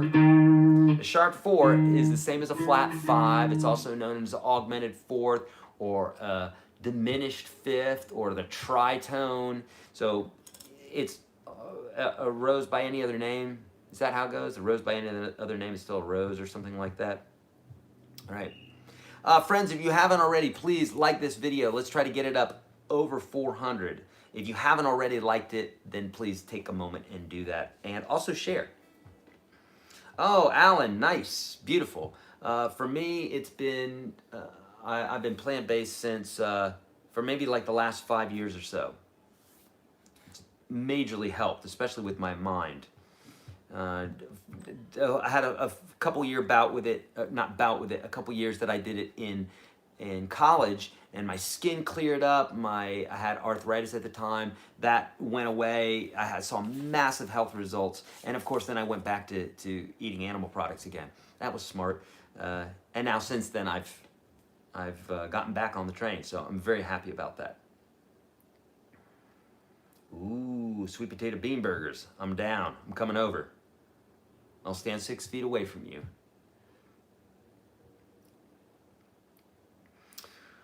Okay, good. All right, what time is it? I gotta make sure that we're ready for our premiere. Friends, in 45 minutes, we're gonna have a premiere of the top licks from ZZ Top. So if you're a big ZZ Top fan like I am, I think there's like 5, 6, 7 tunes maybe. They're really, of course, the tunes that you're gonna know, like Legs and LaGrange and you know, all the standards. So check that out. We'll make sure to drop the link in here for you, or one of my crew will drop the link in for you. You can open it up in the next tab. You can go there as well and get ready for it, because at 1:15 that thing's gonna drop, okay? All right, good. Hey, I'm starting into lead guitar and soloing with some backing tracks and some pentatonics-ish licks. But no, do you think I should make my way through for a good success in lead guitar and some pentatonics-ish? But no, do you think I should? I'm not sure what that means, George. Here's the deal. I think I know what you're asking. You're probably saying, hey, I know all this stuff and the backing tracks and what have you, but I don't know how to make it sound good. Here's what you want to do. here's what you want to do. If I think about the pentatonic scale or the blues scale, I can think about all the different forms, right? Like right out of the gate. There's all these different forms all over the fretboard. But it would make sense, just like a child learns to speak, to learn the words that are going to get that child by for the time being in his life. I got to go potty, I'm hungry, my tummy hurts, etc., etc. I want a toy, right? Just the basics.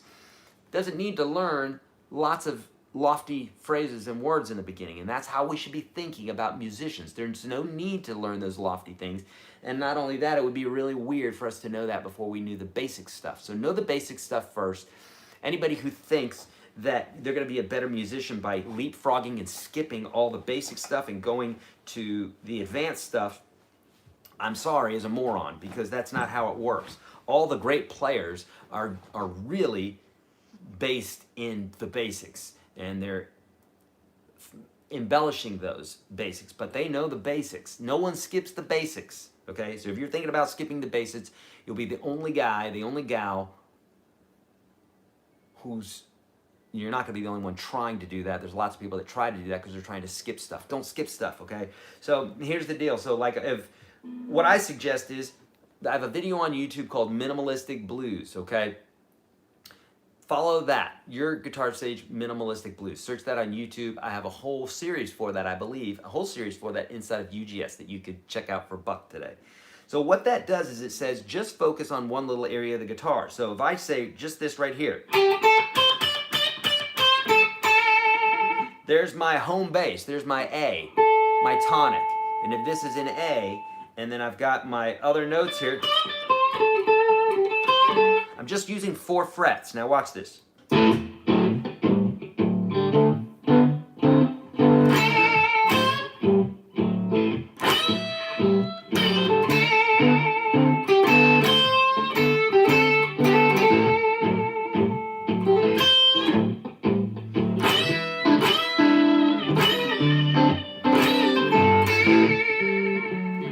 Okay, now that sounded fairly intelligent. It sounded like I knew what I was doing. Haha, tricked you, didn't I? So you can do this too. Now I could take that same thing right down here because it's the same notes.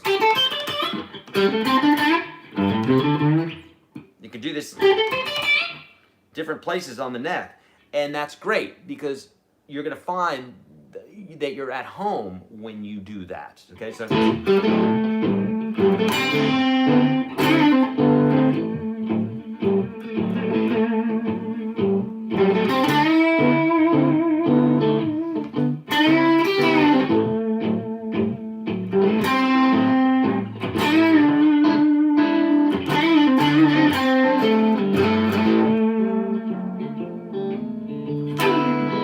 Okay, so again, I could do that down here. I could do the same thing.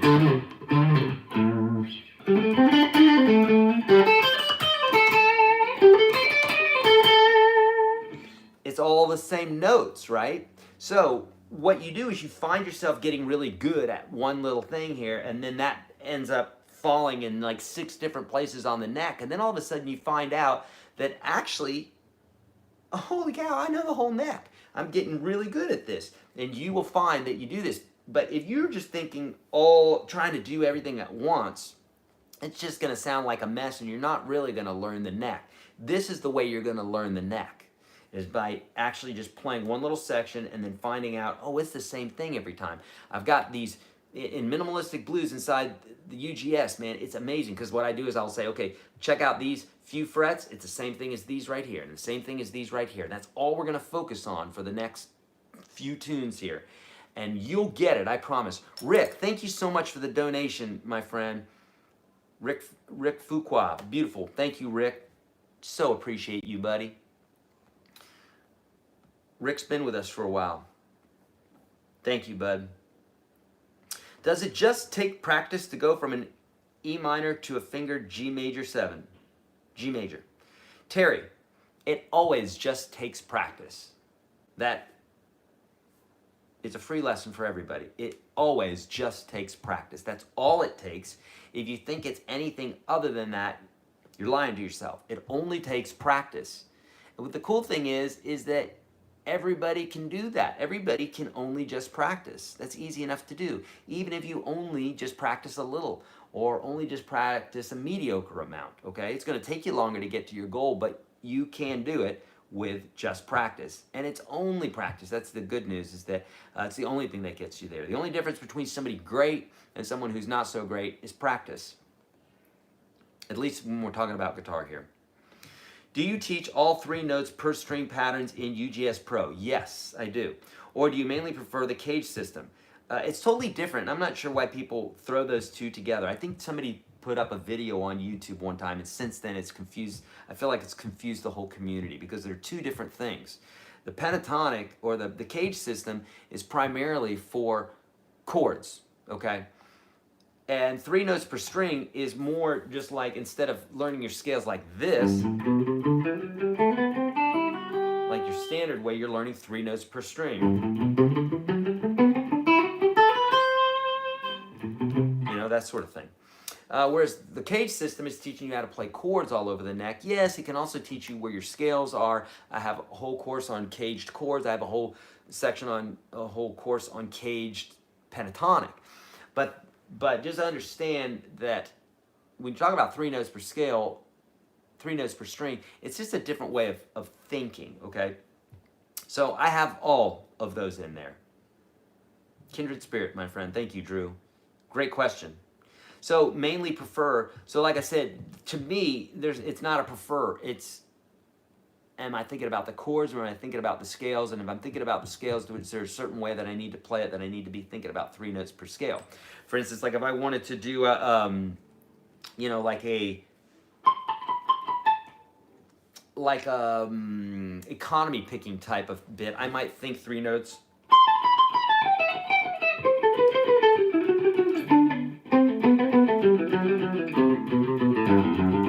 I might think of 3 notes per string so that I can have something that's very symmetrical like that, you know? You mentioned we beginners should learn the basics first. What are the basics exactly? Luke, that's what we're doing this next 30 days here. If you don't want to wait the 30 days and you want to just jump straight into it, then go to the second link below, okay? There would be about, for me to answer that correctly, I'd have to mention about 50 things here, and it would take us, well, yesterday or 3 days ago when I did do this on the kickoff, which was like 4 days ago, I actually went through all of them. So if you want to see that video, check that out. It was called the 30-Day Challenge Kickoff, and it was on March the 31st. Okay, so if you want to check that out, Luke, watch the beginning of that, and it's about an hour, maybe an hour long, I think, that it took me to get through all of those. Otherwise, I've got the course for you. I highly suggest you go through that instead, because then you can go through it at your own pace and everything's there for you, okay? But if you want to know some of the things in a nutshell, it's how to fret the guitar properly, how to hold the guitar properly, how to hold the pick properly, proper posture, the 9 essential chords, how to strum, all the strumming exercises, etc., etc. How to transition between chords, etc. Is there a 4-finger G major chord or G9 or something like that? Rick, this is how I play my G chords, right here. 4 fingers, okay? So instead of lifting my 3rd finger, I actually play it. I put it down on the 3rd fret. So that's one that I like to use a lot. Yes.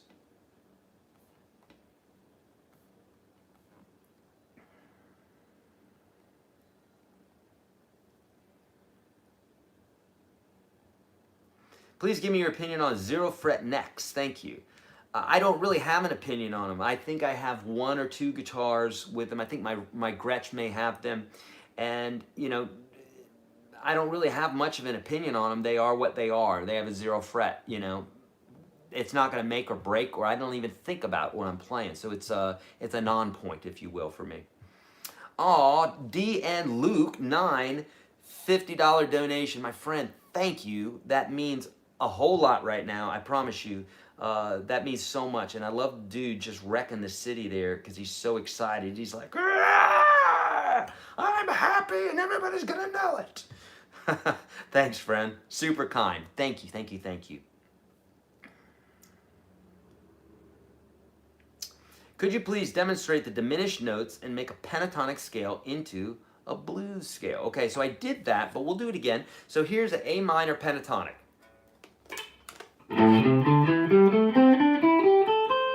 So when we're adding the flat 5, and you can find this is an A, right? So we use the A major scale to find the flat 5. 1, 2, 3, 4, 5.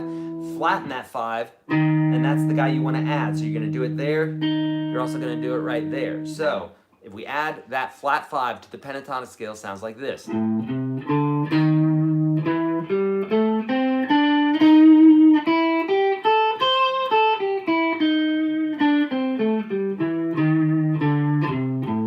that's pentatonic.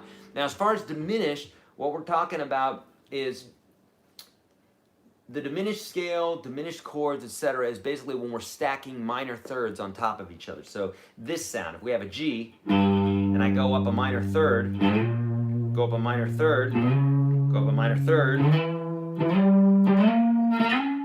that's the pentatonic, that's the diminished sound.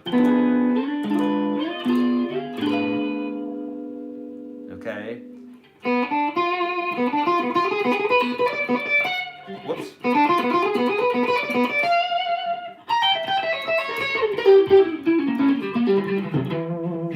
That kind of sounds really wicked, right? A diminished chord would sound like this. Now you might say to yourself, well, that sounds terrible. Well, check it out in context, right? So I go...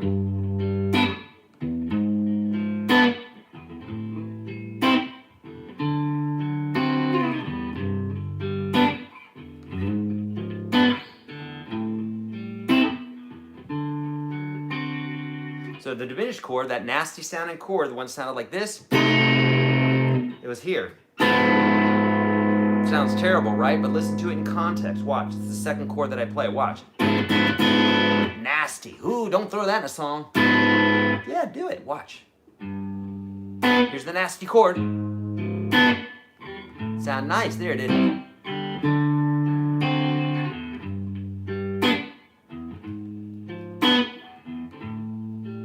So that's diminished, and it's a really cool bit. I love diminished chords. They got a really cool sound. They scared your cats.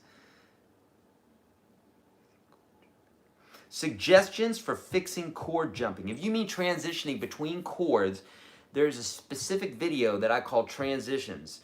Okay, it's in the beginner section of UGS. That's available for everybody today. Okay. So, Mr. SDFD18, check that one out. It's transitions. Here's what I want you to do is I want you to pick two chords only. And when you're on the one chord, you're thinking about the one chord. But before you go to move, this is it in a nutshell, but there's more in the video, okay? If you don't want access to the free course today, and you're just like, I don't want all that free stuff and the PDFs and everything that's going to help me and absolutely change my playing forever, I don't want that. I want a cop-out. I want a shortcut. I want to take the shortcut and skip all the good stuff. I want to go straight to just whatever and then fumble my way through it and continue to wonder why I'm not improving on guitar. If that's you, then on YouTube search YourGuitarSage Transitions. Otherwise, watch it in order inside the course, second link below. Screen froze. It didn't. So, does that make sense? So you want to do that. So as far as going from one chord to the next, you're on one chord, right? And then you're looking at the next chord. You're thinking about it before you jump to it. Okay? You're thinking about it, you're thinking about it, you're thinking about it, you're thinking about where your fingers are gonna go. You're looking at the fretboard, you're moving your fingers, etc., and then boom. It's going to happen a lot better than if you just lift your fingers up and then start searching for the chord and then try to assemble the chord. That's going to mess you up, okay? Will there be a replay for this? Yes, there will be. There will be a replay for this. Yes, 8 more likes and we got this thing over 400, friends. Please, let's do it. And don't forget, at 1/2 hour, in a half hour, 30 minutes from now, we're going to be dropping the best of ZZ Top video, okay? We're going to be dropping that, and I think I'm probably, we'll stop this after the 1 o'clock mark, and then we'll head over there and I'll chat with you guys as we're preparing for that, okay? Yeah, we're going to do that. The best of ZZ Top, and I have a tab in there for you as well, okay? Jason, thank you so much for that link. Second link below. Before he says it again. I said it, MSG. Thank you. I know, but how many folks are like, what PDF are you talking about? I don't know why I'm using old guy voice, because it's not the old guys that are doing that. It's I don't know who it is, but someone's not reading. It's the second link below is the course, right? And the first link is the PDF. Will there be a replay? Yes, there will be a replay for this. Look, never would have guessed that you can just picture the chord position in your head and then it works. Gregory, thank you so much for saying that, Gregory, because sometimes when I teach these things, you know, I've taught these things for decades now. And after a while you go, is this just so freaking basic that I sound like an idiot? Some of you are shaking your head, yes. And then others of you are going, no, it still works. That's 100% what helped me. I mean, the same thing with the pick rest, you know. These are simple things, but they really get you out of a predicament. And when you're building a foundation on a predicament, when you're building a foundation on something you're just not getting, then you're not only going to get so far with it, right? So very, very important for you to understand that.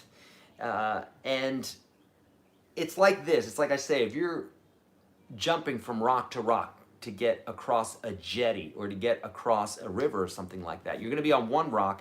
You're going to size up the next rock and figure out what part of the rock you're going to jump on. Probably the part without the algae on it and that part that's not sharp. And you're going to make sure that you can reach it. And you're going to do all this math in your head. A few years ago, well, about a year ago now, I did this this thing at a Tony Robbins event where he has you literally crawl up a telephone pole, a 40-foot telephone pole. So I crawl up this telephone pole. You're harnessed in, but it doesn't matter to you, and your mind doesn't care about that. You're 40 feet up, and you know you're going to die. And you crawl up this thing, and then once you get to the top of it, you have to stand on top of it, and you're on the beach, and this thing is swaying, and you're like, I'm going to die. I'm going to die at a Tony Robbins event.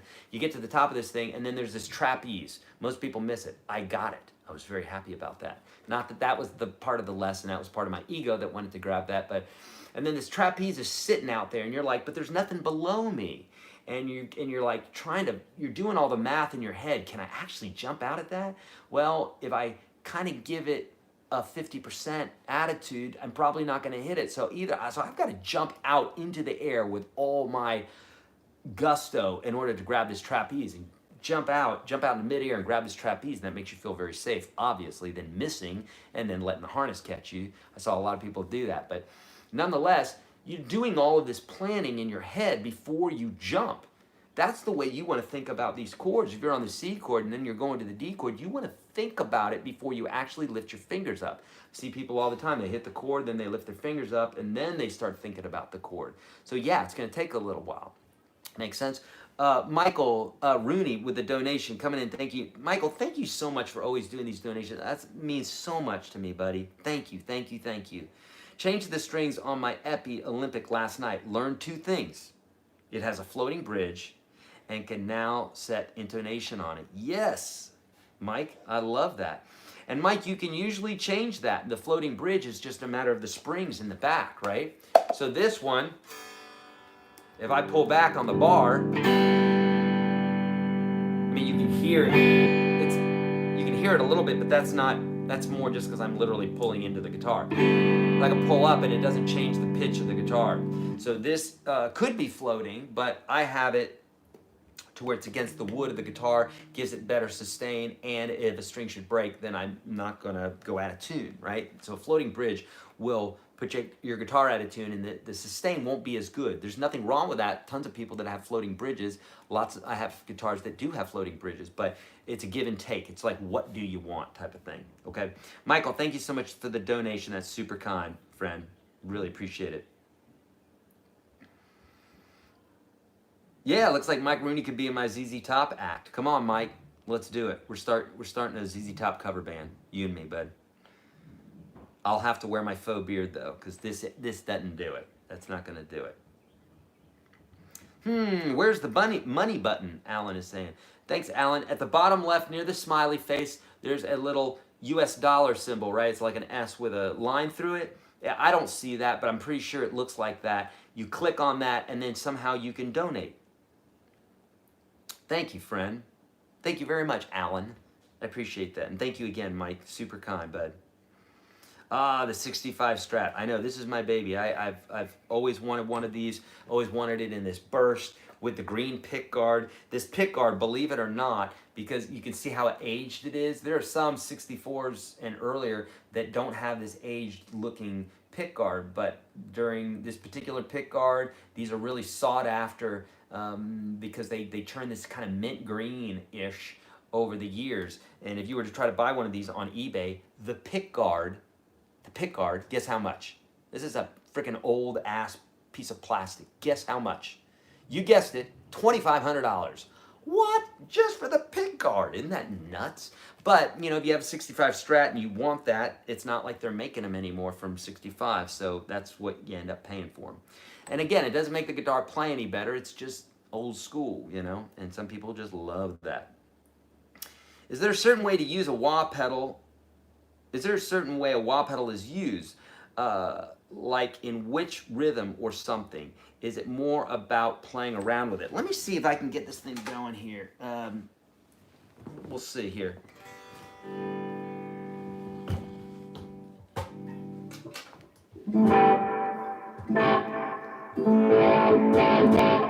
Yeah, I got some delay here. Okay, so I got my wah here, luckily for me, so usually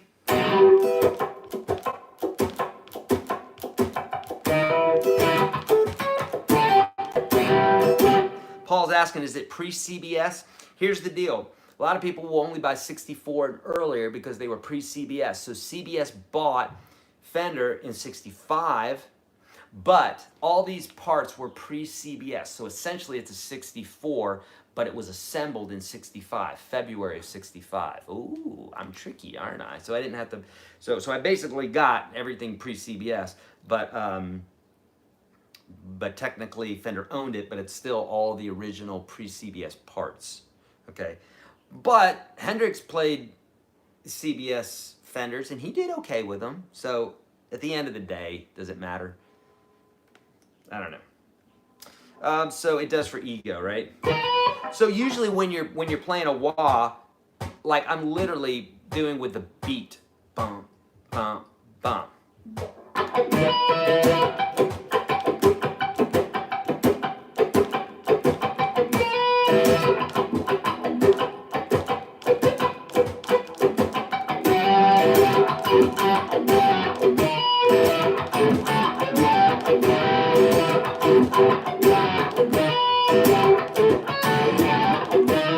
So usually as a rule, you're going to hit that wah on the downbeat, but more than anything, you're going to be doing it when you want to emphasize the brightness of a sound. So right here's darker sounding, here's brighter. So it's like wah, it opens it up. So that's usually how you do it, but you know, there's nothing to say you can't make your own rules up. It's another paintbrush in your quiver, so you get to do whatever you want with it, okay? George saying, I wish I could donate. Thanks for the tips regarding the pentatonic licks. Thank you, George. Thank you for the sentiment. I appreciate that. Which other ways to donate are available?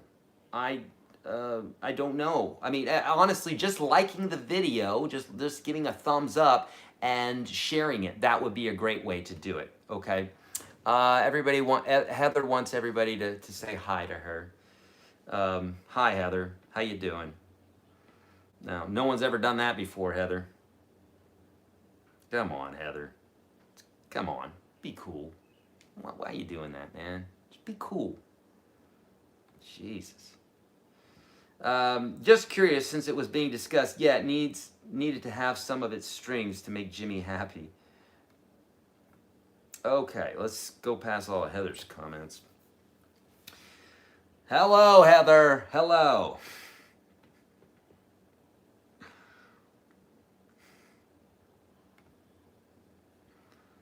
What do you think about the Digitech Whammy versus your Line 6 M5 modeler? So the Digitech Whammy, I mean, it's its own thing, right? It does its own thing. It's made for changing the pitch. But you can do this with the Line 6 M5 as well, with the pitch, and then you would need an expression pedal. But I have this available in my Kemper. I have it available on all my Line 6 products. I never use it because I personally don't love that sound, although I love Jack White, and he uses that sound all the time. So when I hear people use it, I think it sounds really cool. But to me, for my style, like what comes out of me, that typically is not the thing. But you know, she's someone's ex. That's probably true. That's funny, Alan. So I love that sound of a whammy, the whammy pedal, but personally, I just don't use it very much. I can hear you, Gregory. We hear you, bud. I've got active pickups that sound a little bland. Besides replacing them, is there anything that can make them sound a little more rich? Johnny, you know, what you're running it through sometimes can, your pedals, through your amp, those sorts of things. Every single one of your products, you know, every single one of the components, if you will, in your line are going to affect your sound. So yeah, it could be. I'd have to sit there and toy with it in order to see if it truly is just your pickups, because it may not be. It may, you know, if you have other guitars to compare to and you're like, man, all these other guitars sound great, but this particular guitar doesn't sound great, then it's probably the pickups.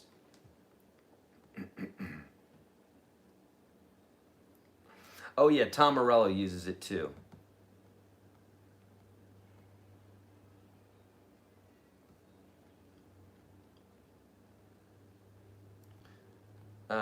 Eric, thanks for the nudge towards Corey. He was super cool. Nice guy and great player. Yeah, beautiful, Jason. I'm glad you like Corey's playing. Yeah, he's a super sweet guy, an amazing player, and a great instructor. I mean, the guy's done so many courses, and in fact, I think we may be doing a course together too. Once this bit is over here, I think we're going to be doing some courses together as well. I would love to have him on board because he's a wealth of information, a sweet guy, and a great player, like I said. Okay, don't forget, friends. So we're gonna close shop here in just a few minutes. Not quite yet, but we're gonna have a premiere. I say a live premiere, a premiere of the ZZ Top video coming up at 1:15 today. Okay, so we're all gonna be in there. We're gonna head over there. Jason's gonna drop the link in here for you guys, so you can open that up in another tab. Join us over there. We'll chit chat together while it's going on. I can answer any questions for you. We can make fun of me and all the rest. Okay. I don't mind it.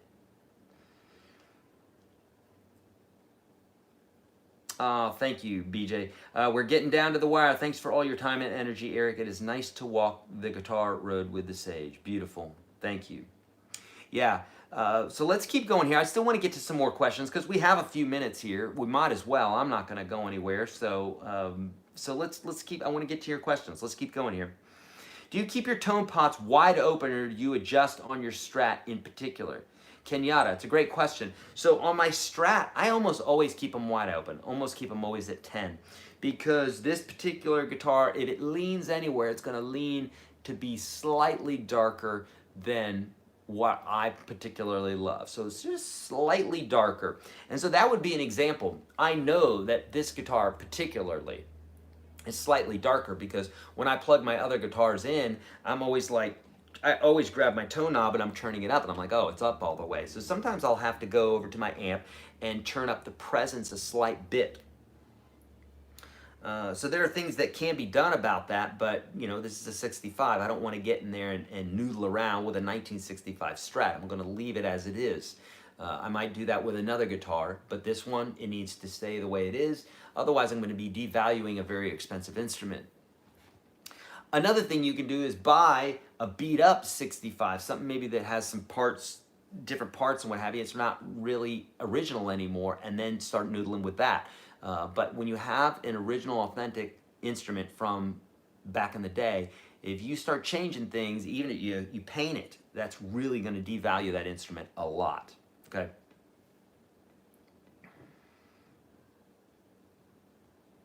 Joy is saying, hello, sir, do you see my questions? Yes. That'd be a perfect place to put your question, friend.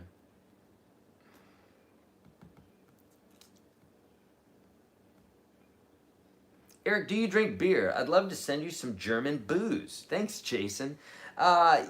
You know, I will. I'll drink a beer every now and then. I'm not a big drinker, or even a little drinker. I'll have a drink every now and then, usually a cocktail. But yeah, I mean, I'm German. My dad was from Berlin. He loved beer. My brother loves beer. So like, I like a good, a good beer every now and then. I even like the thicker beers, like a Guinness or something like that. So yeah, man. Send me some. I would love that. Thank you, Jason. Love some German booze. Yeah. Mike is saying, you mentioned the Kemper a few times this morning. What speakers do you pair with it or playing around the house? So Mike, unfortunately right now I'm running it through a Boss Katana. I know that is not the wisest choice, but it's all I have right now. So I have a full range monitor, a Friedman monitor at the studio that I use that really makes it wide open and sounds beautiful. And then also I just called British Audio last night, yesterday, and I said, hey man, I want that new Kemper cabinet, so please would you set me up with that? So I'm waiting for a call back from them because I really would like to get that as well. Okay. And that's supposed to be absolutely amazing. I've been following Tone Junkie, who's also here in Franklin. I want to get together with him sometime. He seems like a swell guy in RW, and I want to have him on the show at some point to talk about tone and what have you. But the Kemper cabinet is really cool. An instructor told me only E and A shapes are practical to use in caged. Thoughts? I would say that there's some degree of truth to that. You always want to be careful when someone's being so specific when it comes to art. Because I use this form all the time, which is the C form. Oh, I'm so sorry, Tux. You were sleeping. This form right here, the C form, I use that all the time. Right? I use the G form, but not the full form. I may just use this, right? That bottom half, right? So we have the C form I use the A form, I use this top part of the G, use the E form like your instructor said, and I'll use the D form, the top 3 strings. So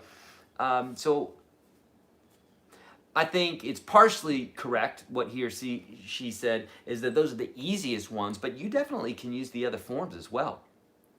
Having trouble sitting straight with the guitar, leans upwards. Solution A, cream. Always carry the guitar with you when you're watching TV, or have it in your hands when you're watching TV and stuff like that, because it will get you accustomed to having the guitar in your hands and what have you, and you don't even necessarily have to play it, okay? All right, my friends, here's the deal. I'm going to ask Jason to drop that link in there one more time, and let's head over to the ZZ Top video here, okay? And before we go, while Jason's putting that link in here, don't forget, I'm going to be live with you every single day, including Saturday, tomorrow, and Sundays, from here on through the rest of April. I'm going to walk you through this 30-day guitar challenge. If you haven't done so already, friends, download this PDF. It's the very first link below this. The very first link. It's free. It's for you. It's like 5 pages. And it'll tell you a little bit about what it is that we're doing, why we're doing it, talk to you about the mindset and what have you. 30 days to establish a habit. We got 30 days here, between 21 and 30 days, okay?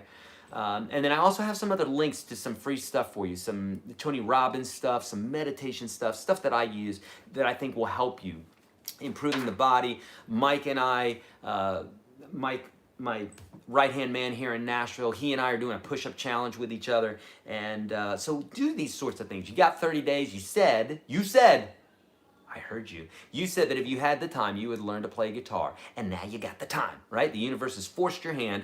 Let's do this. You got the course for free. It's the second link below, Your Guitar Sage Standard. It's free. What do you need me to do? Pay you? You got the second link. Go into UGS Standard, get that. If you want more, there's options for you to get more. I love you guys. These have been great questions. Don't go anywhere, because now we're going to go to the ZZ Top video, which we're going to be dropping here in just a few minutes, like in about 10 minutes, okay? So join me there. Let's chat. I need to use the restroom really quick. and I'm going to chat with you there. You can make fun of me. You can ask me any questions, all the rest. But definitely go get the PDF and also go get the course. Please, if you haven't already, like this video. If you didn't, like the video before you go. Okay, like it.